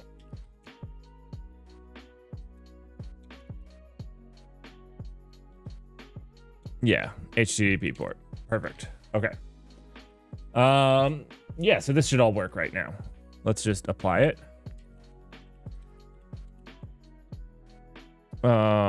Deployment. We need two things. We'll need the Twitch Alerts deployment, and it's invalid. Okay. I will check that out. We need the one other thing, though, here, too, which was the load balancer. All right. I do not like that. I do not like that at all. Created? Created? Excuse me? Oh.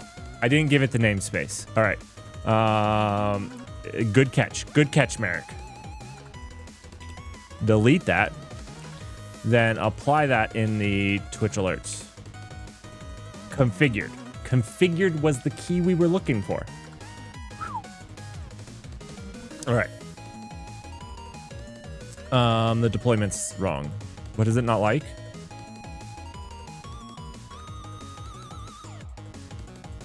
Oh, name. HTTP port.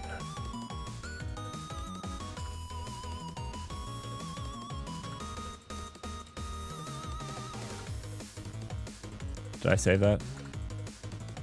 I did.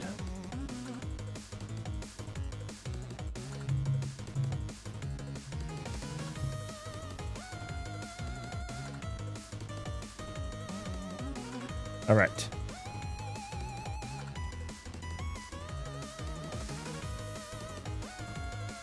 Giving it a second. Giving it a second. More beer is required, Munzie. I'm so sorry. This change shouldn't have taken so long. And in fact, the problem is the architecture of this problem has had a lot of problems because it's changed so much over the years as we've played around with different things that it's nigh impossible to test. And we need to change that because there's actually some people that are interested in leveraging this project, possibly. And so we need to make this, we need to like fix stuff.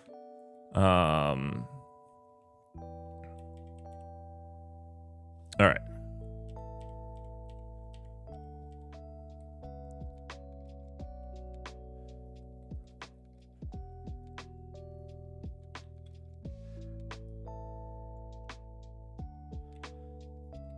Looking good. No, not looking good. Not looking good.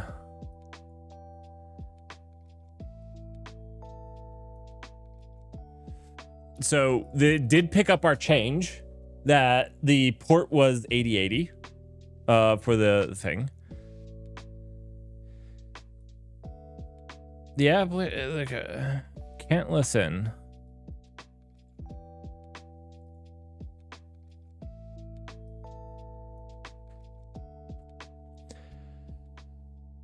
All right, let's look at this lib 181 really quickly.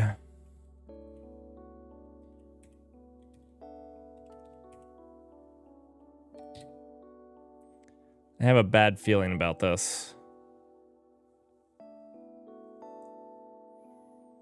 I have a bad feeling.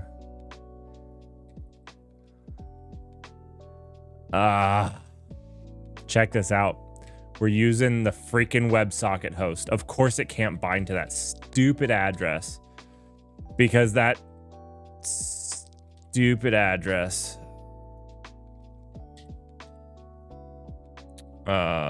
You know what we're gonna do? I can't believe. Self has host info. Okay. All right.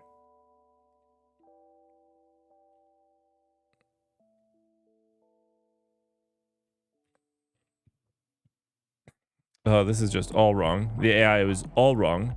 It's not the AI's fault because it had bad information. Really, this actually all we need to do is this. Now that I think about it, so we made a, yeah, get HTTP. Oh no, not clone. Host info dot get HTTP address. That's all. That's literally all we needed to do here. What a shame. What a noob mistake that I made. Yeah, it's the ones that didn't rename that just kind of got blanketed. It's fine. It's fine. So one thing that I was going to say is the testing on this is very bad. We have like 3 test functions in total. And this part of it is kind of probably harder to test, the places where it actually binds. This wouldn't be that hard to test though. So we need to make this project a little bit better. So far it's just been a playground of doing stuff, but now it actually does stuff. It's like now it feels bad. Now it feels bad. It feels real bad. Oh, well, now we have to do builds a lot faster, not in a container.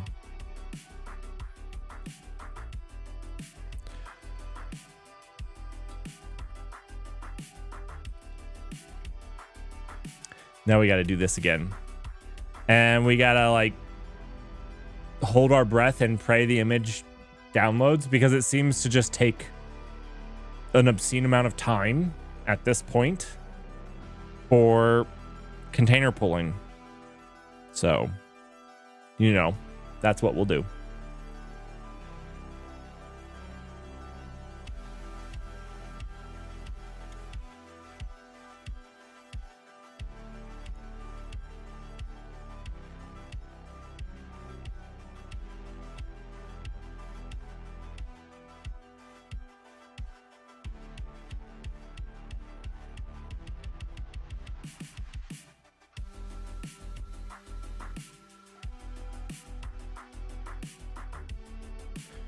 All right.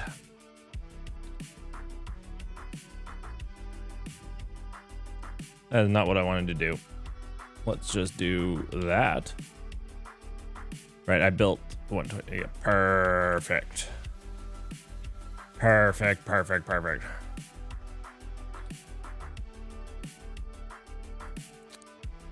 We need to build What do we need to build? We need to build GitHub Actions for this. I want to not be able to push this way in the future. I want it to be fully GitOps, for one.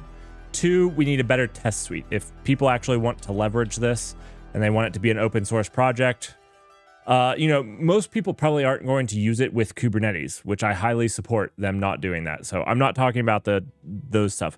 Running it locally, it actually probably still works. We had to fix a problem where it wouldn't run not locally. Okay, let's see. That's all we need to update there.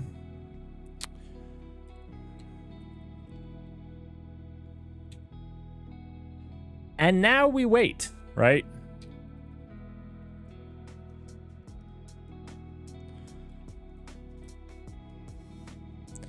We see. Wow, did it do it that fast? It's like this is how it's supposed to work. What the garbage?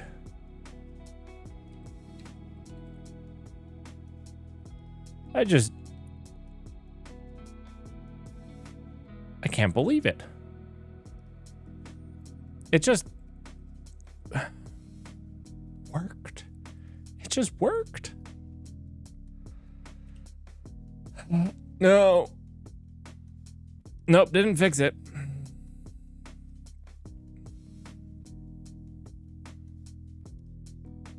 We did fix it, like the problem.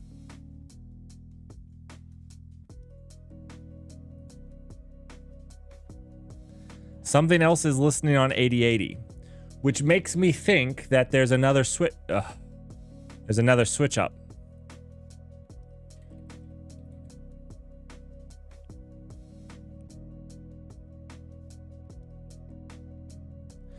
Where we're using the 8080 port for the WebSocket, right? Actually, I'd be interested. Since it's running, let's hit this and see if we get a WebSocket complaint. No WebSocket complaint there. Let's do 9,000.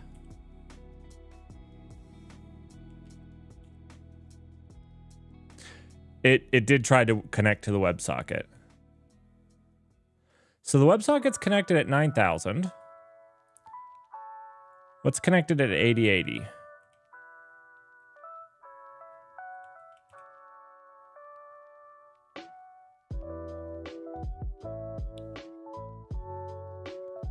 Huh. Doesn't seem like anything.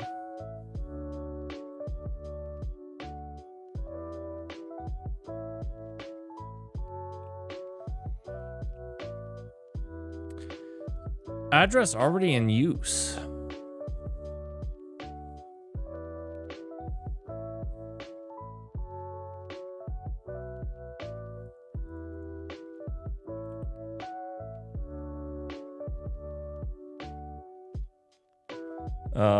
Let's clear this.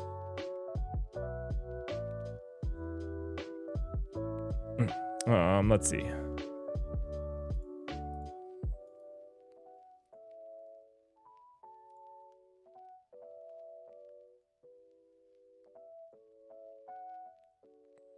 Yeah, there's no response. Okay.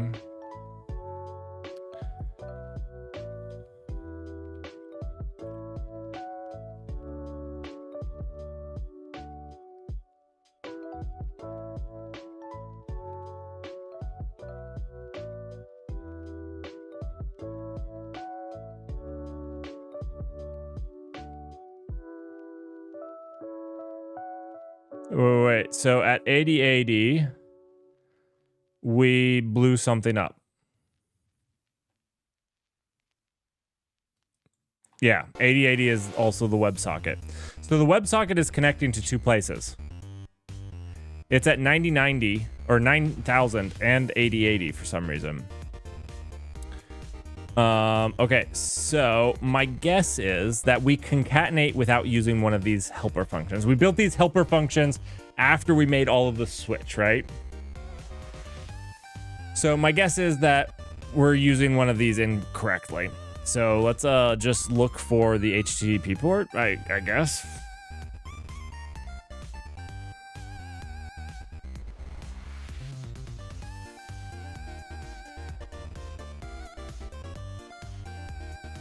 That's building the host info.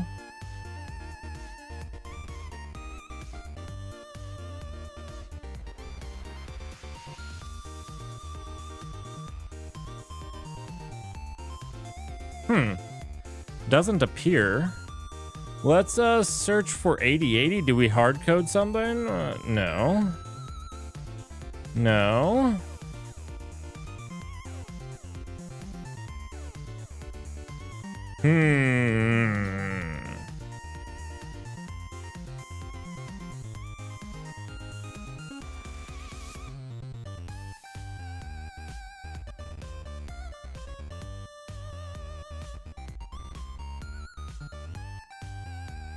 Hey, we need something a little stronger. Is that what you're saying, Munzie? Maybe a little stronger. Okay, so I guess let's walk through the WebSocket code, because somehow it's listening on. It shouldn't be able to listen on 2, and we've confirmed that it's listening on both 8080 and 9000, right? Oh no. That's not what I meant at all. Not at all, Google. Thank you.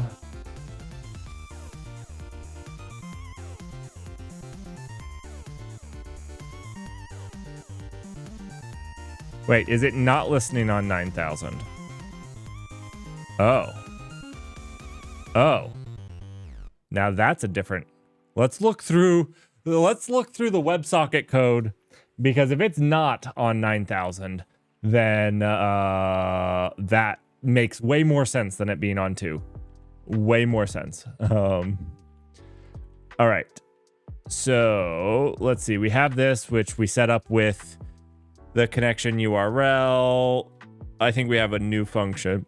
So let's go into Monolith here. We'll just step through where we create all the stuff for it.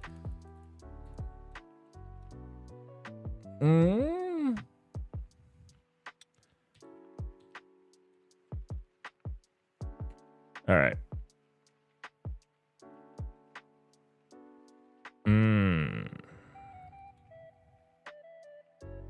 Yep. Okay. That's the Twitch WebSocket. We're looking for where we use host info here for our WebSocket.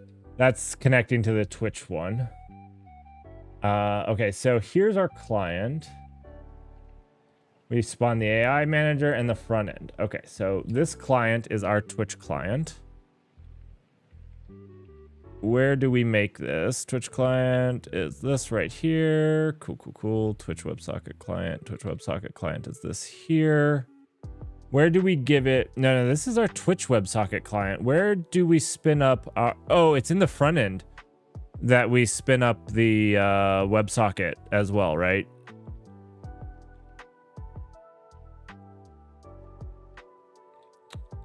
Yeah.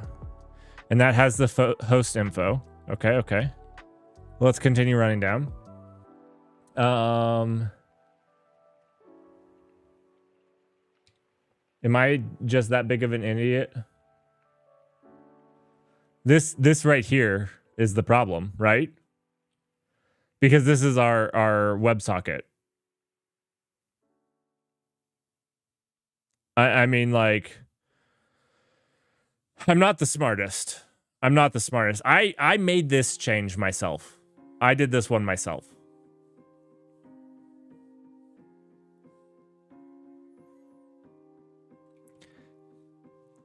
Oh my goodness. I need a third one, right?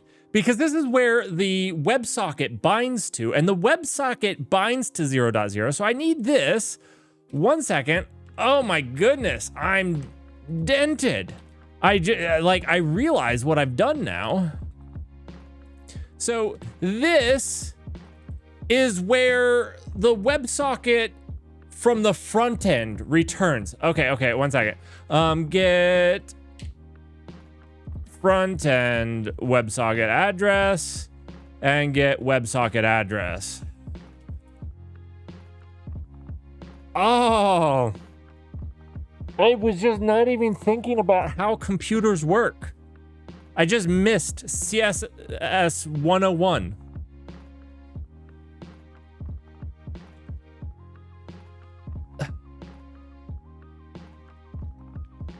We need something stronger than Porter. Well, what's the strongest you have? I need to hit that bomber curve. Like, I'm so far off the bomber curve right now. I need to be going. All right. So the big problem that came out, the big thing that we were trying to fix was with our front end here, we supply HTMX, right? And what happened was if you looked at our HTMX, it returned localhost right here. This WebSocket said, hey, connect to the localhost. And so we actually have to supply what the public facing DNS, or in this case, it's an IP address, is to our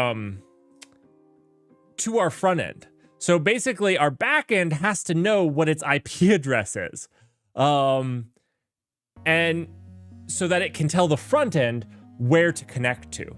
When we had this as a U front end, the U didn't have to have this issue. It didn't have this issue. Because you just made the connection wherever the front end came from. We don't have that with this HTMX. So, all right. I understand. Again, it's extra when you need to chew your beer. Yeah, that's about where we're at. We're about there. We're about there.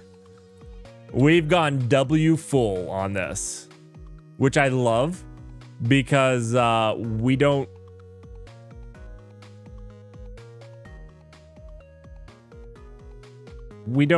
This doesn't mean anything. It's literally just there for show. For show. Because we don't, I can't think of the name of the CSS library that supports this.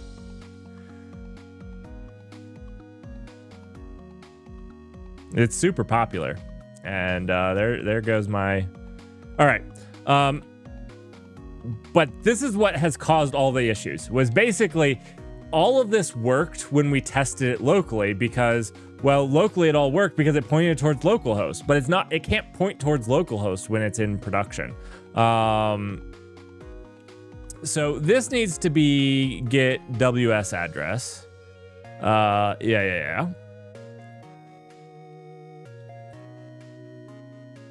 Tailwind CSS, that's right. Not tail CSS, Munzie. I know it's Tailwind. Did you guys know that I have really bad name recall? Like super bad name recall. Don't know what it is. My name recall is abysmal. Absolutely abysmal. Your brain was thinking Tailscale. As soon as you said tail CSS, I thought Tailscale. But then I was like, it's not Tailscale. It's not. I promise you, no, it's not. Okay, so we fixed this portion, but one thing that we need to fix is now we need to update the call to get the front end WS address when we're doing the HTMX stuff. I don't remember exactly where that is, so you're gonna have to just give me. Here we go. It's not here though, right? It's not here. This is it. Oh, this is in the main file. It's probably here. I don't know where it is. It's in wherever we do the Axum stuff, right? Axum. Come here, Axum, which is down here, which is right here. Here's all the Axum HTTP. Okay, so this is the HTTP address, which we're getting. Get HTTP address. Beautiful. Now, what we need to do is in this route where we get index, we pass it state. Oh yeah, we pass it the United States. You would think that I was inebriated when I wrote this code and had the audacity to make a United States as a struct name. I was in fact not inebriated and just did that because I thought it was brilliant. This is how bad I am at naming. If you guys don't know, Axum only allows you to have one state, and I needed 2 states. And so what did I do? I united the 2 states into this right here. So now we have the United States, the host info and event queues. It's brilliant, right? Not a drop of alcohol. Not a drop.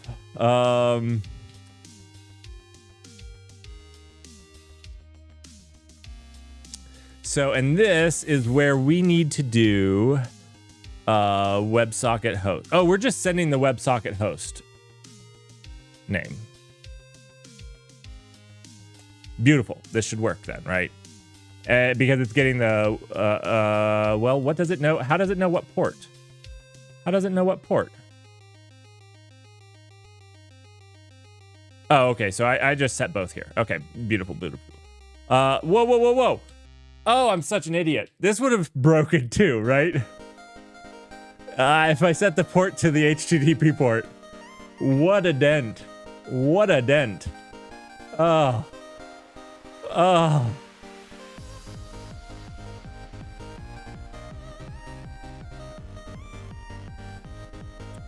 So this is telling the front end where to call back to. That's what we're doing.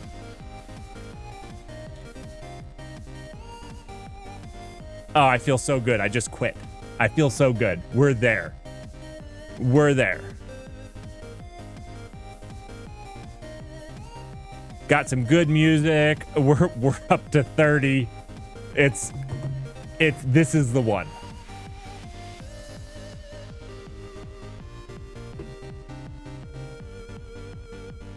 Buntology, you followed 5 minutes ago, and we just fixed the system. Now I'm gonna let you all know a secret here.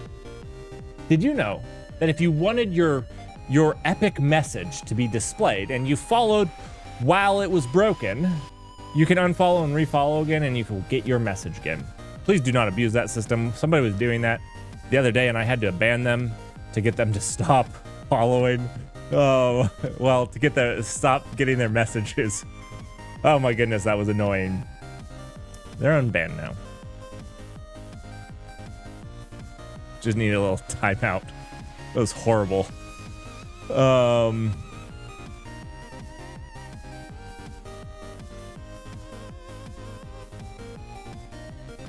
If you're wondering, is he actually testing in production live on Twitch? The answer is absolutely. Been doing it the last 2 days. Ever since I hard broke production. And, yeah.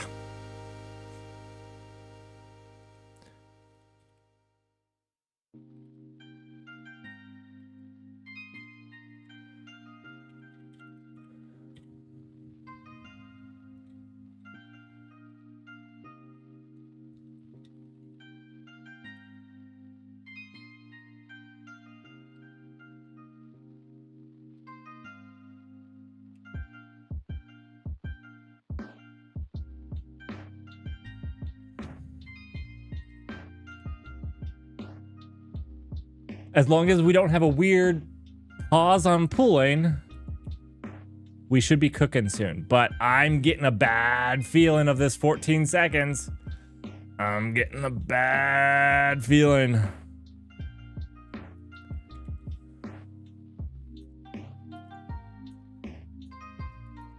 Per 6 hours? Oh. I couldn't have hit that because we were having bad pulling and then it flipped over. So we should have been at a new 6 hours, right?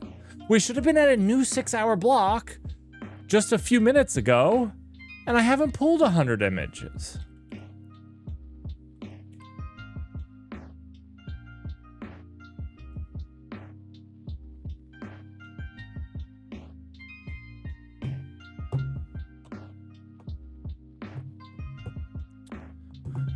Munzie, what's your favorite language? Go, right now. Favorite language while we're waiting for the cluster to think itself out.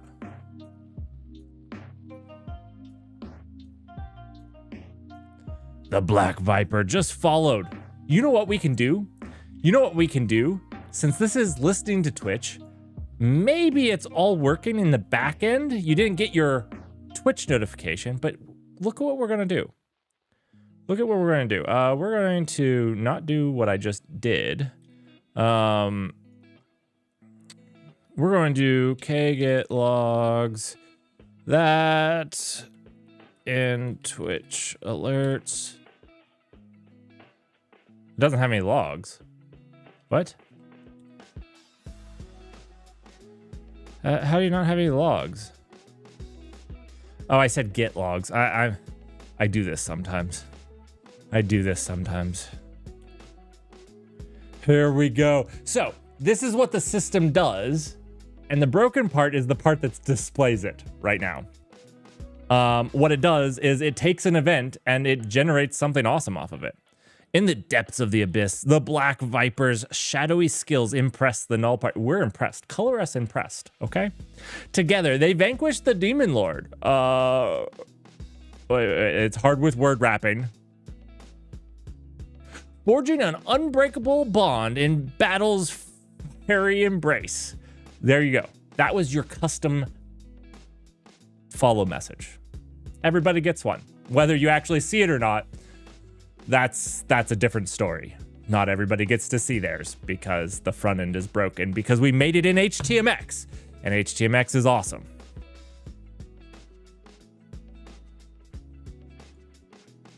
I know, Munzie, it's just logs. I do it all the time. I do get. In the darkest hour, Munzie faced the Null Party. Enemies turned out. Oh, Munzie, we were enemies. I didn't even know it. I'm glad I know our backstory now. Together they. So, interesting note. I have learned with this AI, if you ask it quickly, it tells very much the same story. So, like, you'll notice a lot of like things that happen together. So, like, in the darkest hour, in the depths of the abyss. A lot of times it's actually even closer. That being said, I wanted to update it from using Turbo to 4.0. So that's another thing that we need to do. I actually would love to run the AI locally. I haven't been able to run one locally that doesn't suck.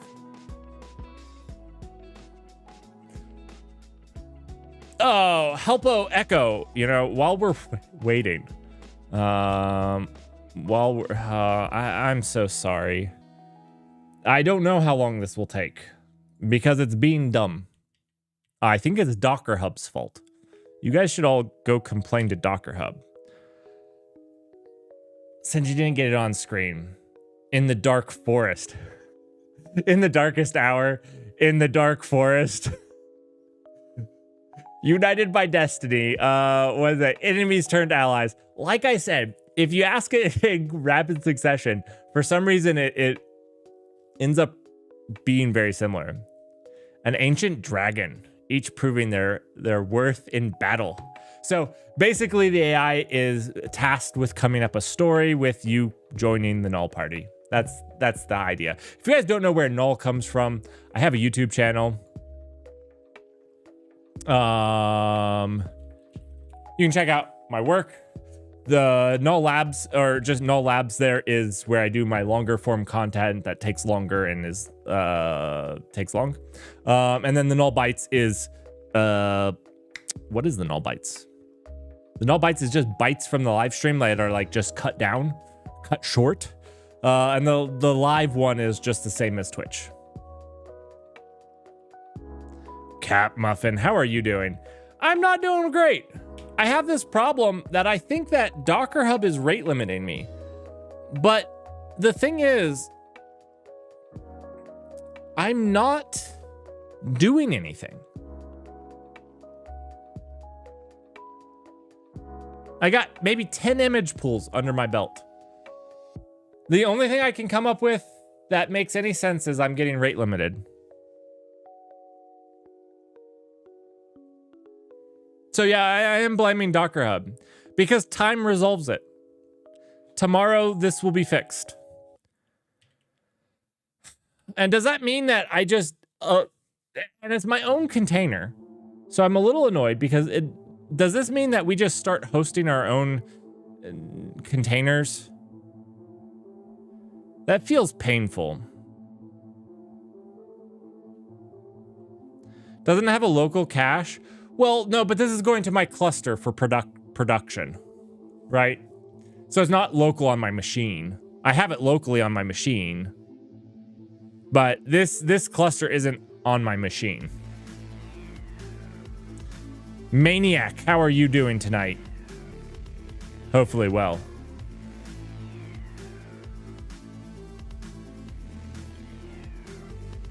hopefully well.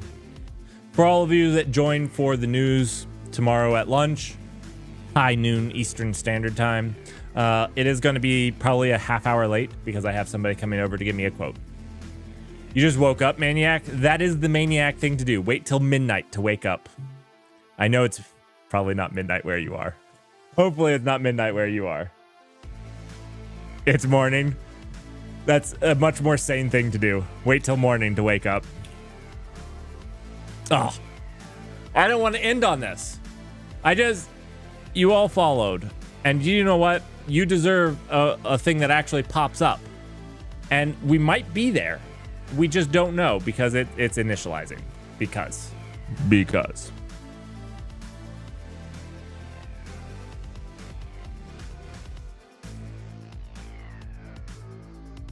It's morning somewhere, Maniac. That's what I always say. Isn't it like it's 5 p.m. somewhere? I think that's actually the same, but I'm always like, it's morning somewhere. All right.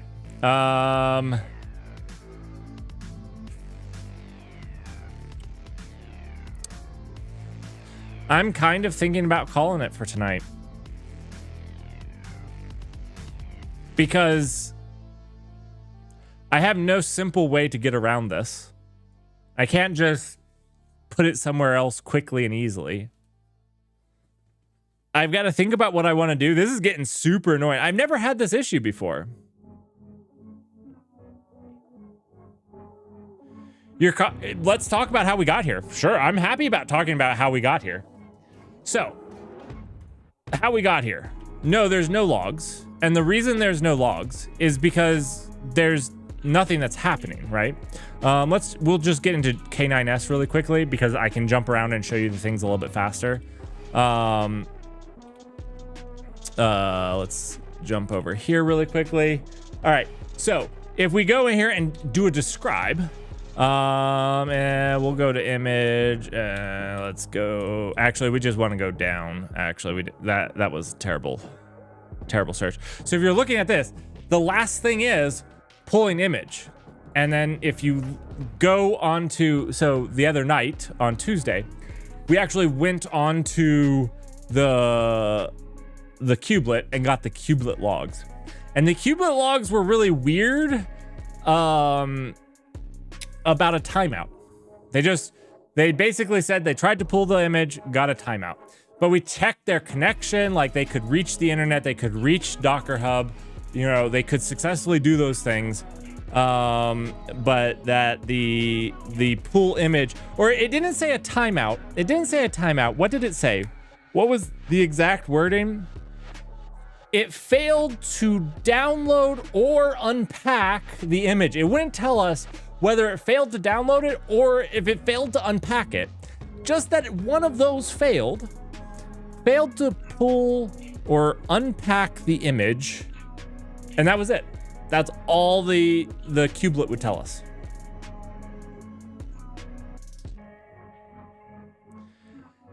And then I said, well, phooey, I don't feel like dealing with this anymore. We dug around trying to get any other logs that we could find. And then the next morning it pulled the image.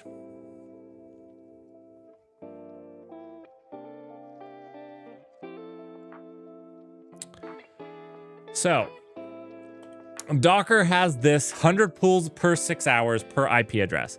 This has never been an issue for me before. So I'm not sure what's going on right now because I'm not doing anything differently. And so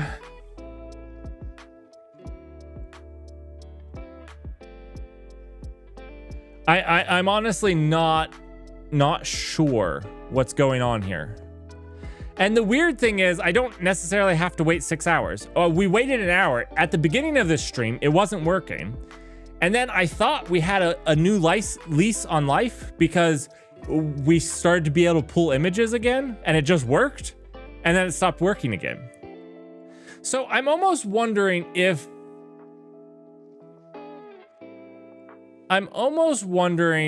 oh, can we see? I'm not sure I can get these easily.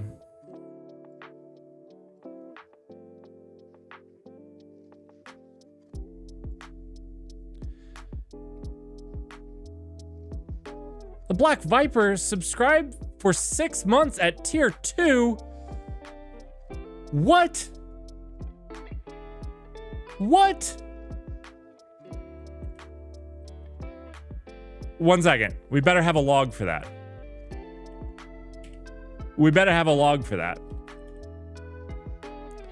In the darkest hour, the Black Viper emerged from the shadows, striking down enemies with deadly precision, ensuring the party's DB results? What? Oh no, it's cutting it off. It's cutting it off. I was like, ensuring the party's database results. What the? That's the weirdest. All right. Let's get the end of that. You deserve it. You should have waited until I fixed it. I'm just not gonna even lie.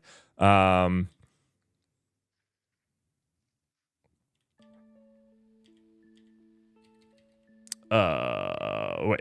K logs. I almost did get logs again. Here we go. Ensures the party's victory and earning it their eternal gratitude. So you actually get, as a subscriber, you actually get a slightly different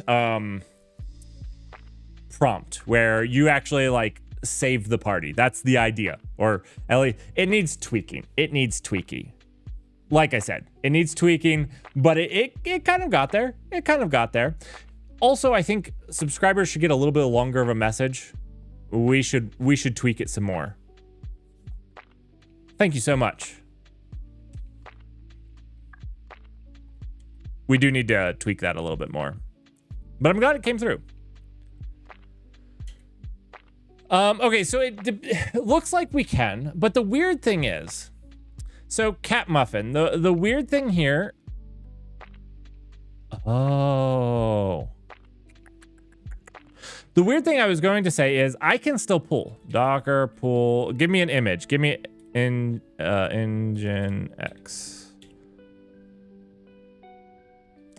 I can still pull, which we should be under the same IP address.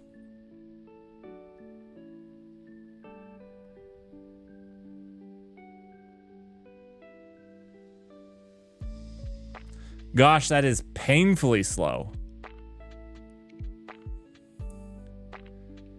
That is dog water slow. This is megabytes. I am on a full gigabit fiber up and down, dropping 0 frames streaming. And that's not on this CPU's network. Or this computer's network. This is dog water.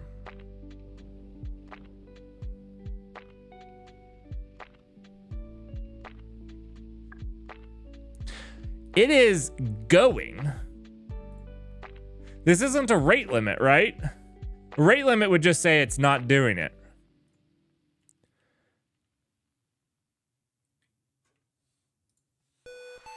Docker hub status.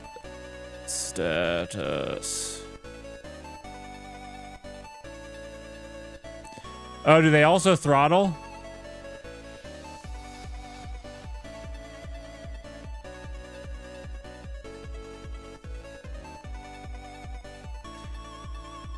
Well,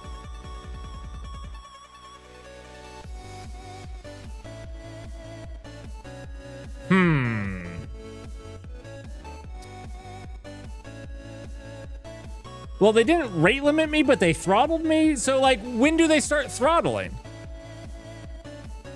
That's horse garbage. Like, that's actually horse garbage. If they're gonna rate limit you and then throttle you, do they throttle you before they rate limit you? Like, what happens? You can't do both. Like, when's the throttle limit? That doesn't make any sense. Not that Docker tends to make decisions that make sense, but that really doesn't make sense. I have actually defended them on a lot of their decisions. But if they're throttling you at some point before...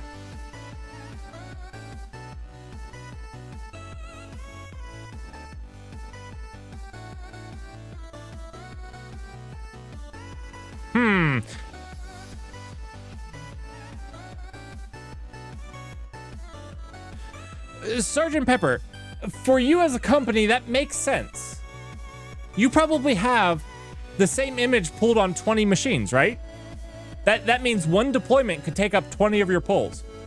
Like, it's easy. But for me, we haven't pulled any images today, right? Except in this stream.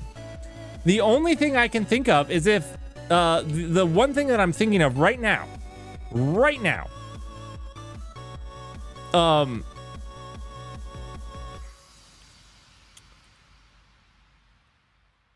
is, I mean, we don't need to pull this because it's already been pulled, so that's been cached.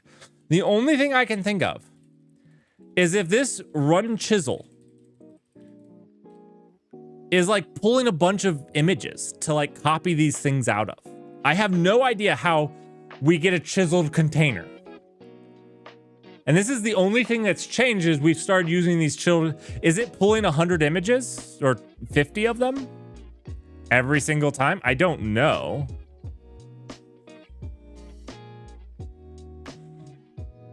Do we change away from this and see if we continue to have the issue?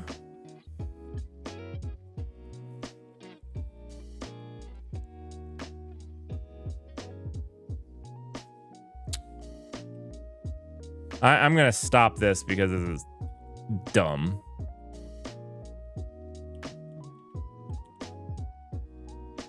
Hey, we're on the new system.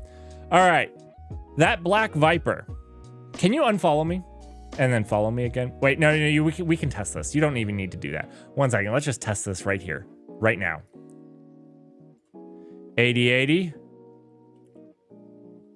That did not work out well, did it? No. Wait. Oh!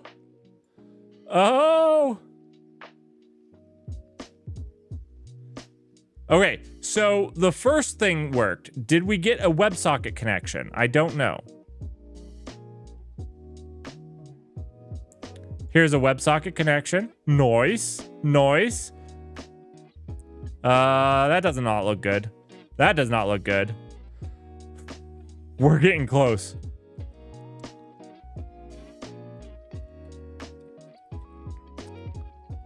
All right, all I'm saying is that if they throttle you at 50 pulls in 6 hours, they should mention that as well. Not that they just rate limit you at 100. They should mention it. That's all I'm saying. I don't like ghosts being like having ghost throttles. Nah, it feels yucky. What was I going to? Oh, I was going to check logs.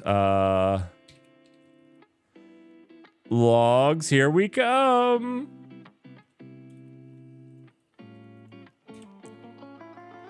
Oh, we got another follower.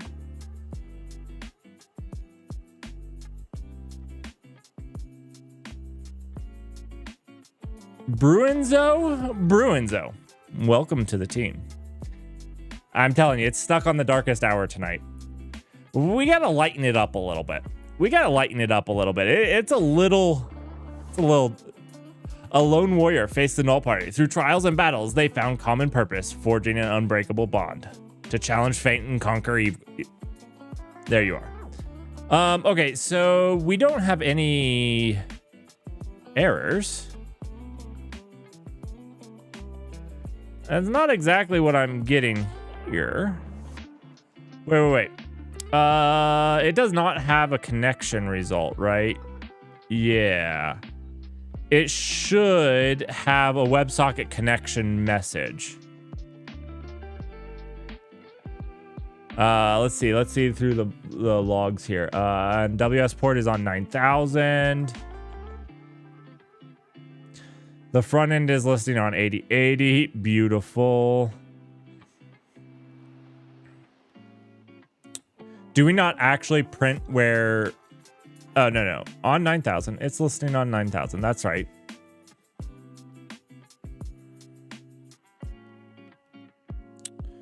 Let's check the HTMX that's sent over.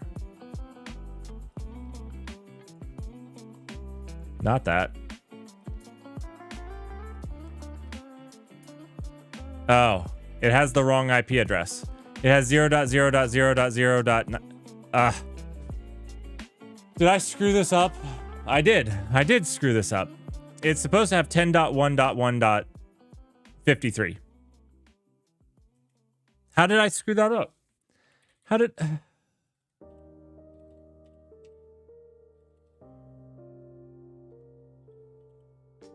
No, I don't want... I don't want those changes. Whatever changes those are. How did I screw this up, everyone? You guys were watching me. We were careful.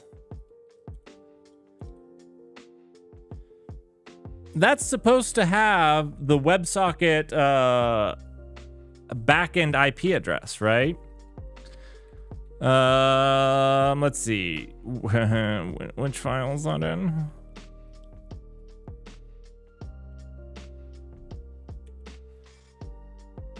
It's in here, right?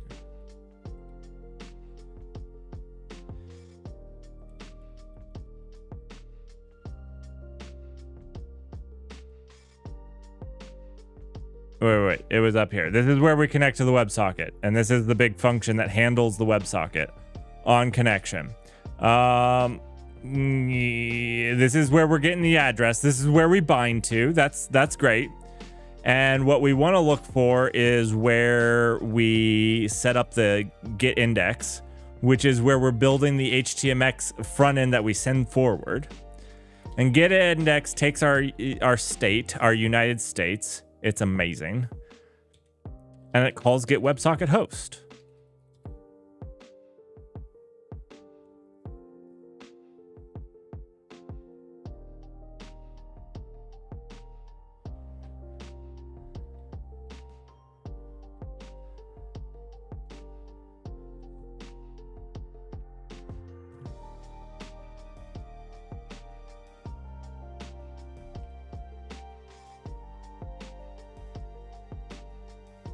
And it's just getting the WebSocket host. Did we incorrectly set the WebSocket host? Oh. Now maybe that's the thing. Ooh, you know what? I bet. Let's check out ops and see what the host look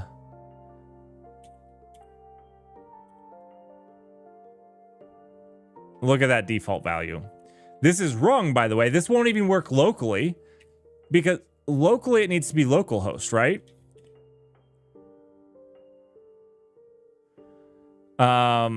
Now what I'm betting is WebSocket host. We changed this to WebSocket host, didn't we? That's the problem. We can fix this without changing the image, even though the default should be localhost for local testing. What we need to do is go into the deployment. This is easy peasy, lemon squeezy. That's right. We just change it here because we didn't change this. We left it as host name, and it's I mistyped that. WebSocket host. Beautiful.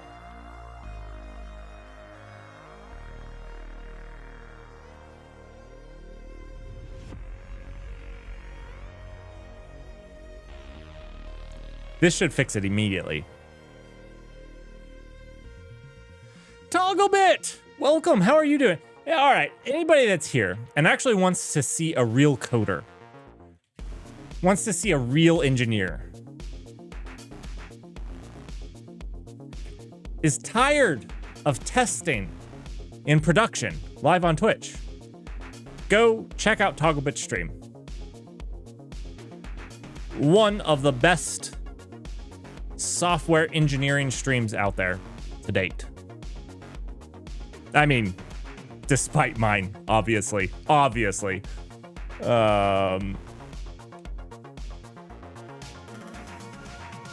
His stuff actually works. All right, let's see. We're cooking.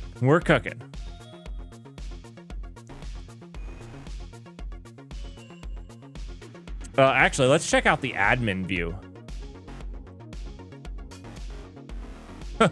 Oh, that is some beautiful. That's horrible. That's horrible. Oh my goodness. Oh my goodness. That's terrible. I need to write some CSS before showing you all that again. Just vomited words.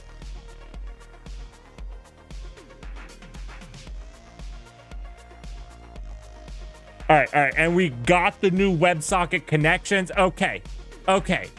One of you. One second. Let me reset this. Maybe that reconnected. I don't know if it did or not. Go ahead, somebody follow. We'll see if it works. Oh, look at that. Boom, it worked. I don't believe it's going to actually work on, I don't believe it's going to actually work on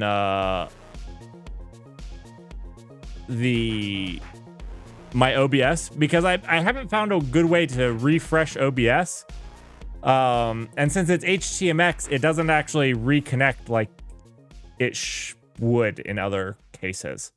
Is there a way I can like hard refresh this? I'm not sure. I clicked on the refresh cache of current page. Not sure it's going to work on that anyways, but cool. It's working now. It's working. Well, it's kind of working. The other problem that I saw is there wasn't any of the formatting, which means that our HTMX isn't serving the right directory, which we'll have to fix. It was working locally when we ran it directly out of the place, but it's obviously not working now.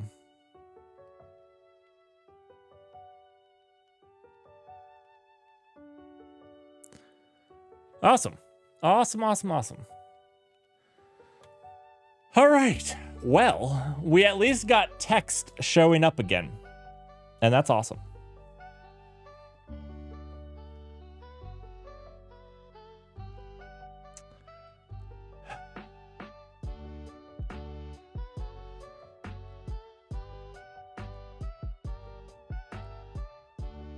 Togbit, are you going live? Right. Speak to me.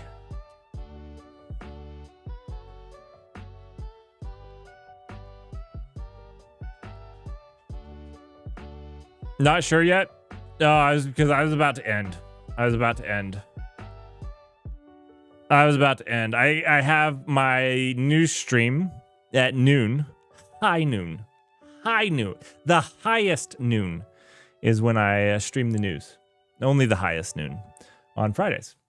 It's going to actually be a little bit late tomorrow because I have a contractor coming out to quote me for installation of carpet.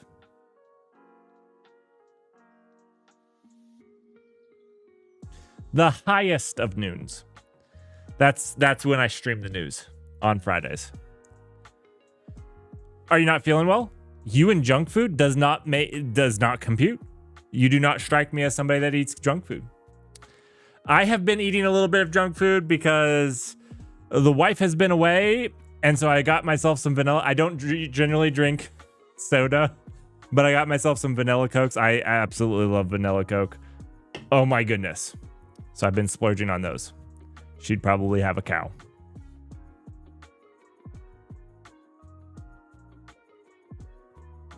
You're gonna feel terrible, Togglebit.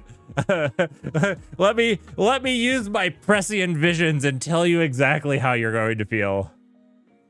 Terrible. Absolutely terrible.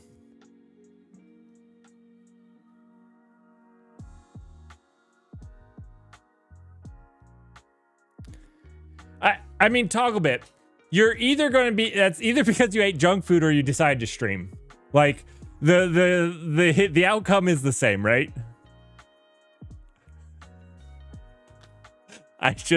I'm sorry. I just attacked your chat.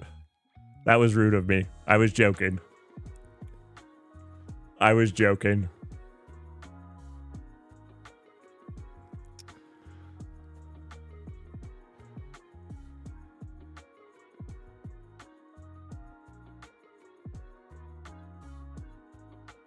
All right, we're at 799. Remember, at 1,000 followers, we build our own Linux. We build our own Linux. That should be a lot of fun. I also have a motivational video coming out just for you all. Very motivational. You know what? Maybe one of those should be for 2,000. I'll let you guys pick. I'm pretty ready with either. You all want the motivational video or the Linux the hardest way? You guys think about it, and we'll do a poll at some point. One of these Saturdays, we'll do a poll. When we reach that, you can pick which reward you want the most. 100% toggle bit. I have been working on it is a developer's motivational video. Okay? Like, it's not cheers to you, but it is a motivational video, and I hope everyone finds it enjoyable and motivational. They can put it on the background. I'll make the audio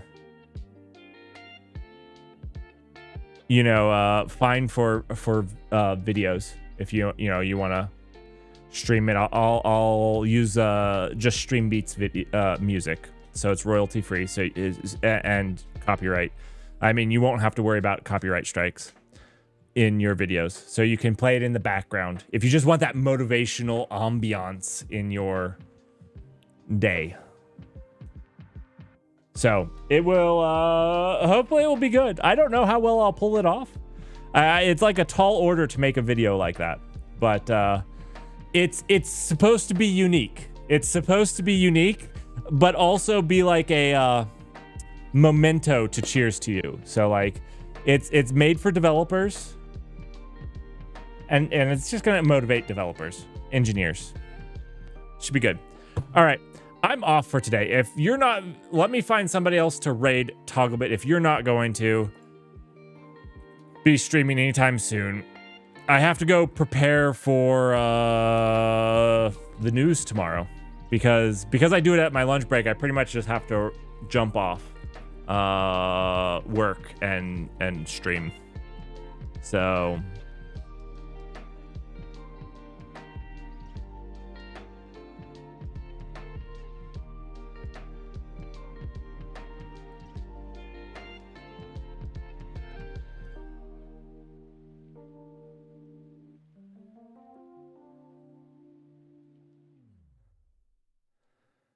all right, let's see. Last night we raided Quantum Apprentice. He was doing SQL. Do you guys want to go to Quantum Apprentice or RW Grimm, who's doing some C? I'm sure he's doing C, right? Because he's working on Pigeon. C or SQL? Which one would you prefer? Or for fun, we can raid Shroud, who would not know who I am in the slightest. CQL. Who's CQL? Do I know CQL? Let me look up who CQL is. Oh, you're saying sequel. Oh, I see. I thought you were doing a name. You guys would like to raid the Quantum Apprentice again? 2 days in a row? Let's do it. 2 days in a row. Go say hi to Quantum Apprentice. Learn some SQL. Learn it. And I hope that you all have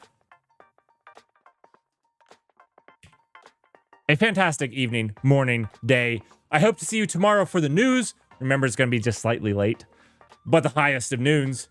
And I'll see you on Saturday. Thanks for joining. Have yourselves a wonderful evening.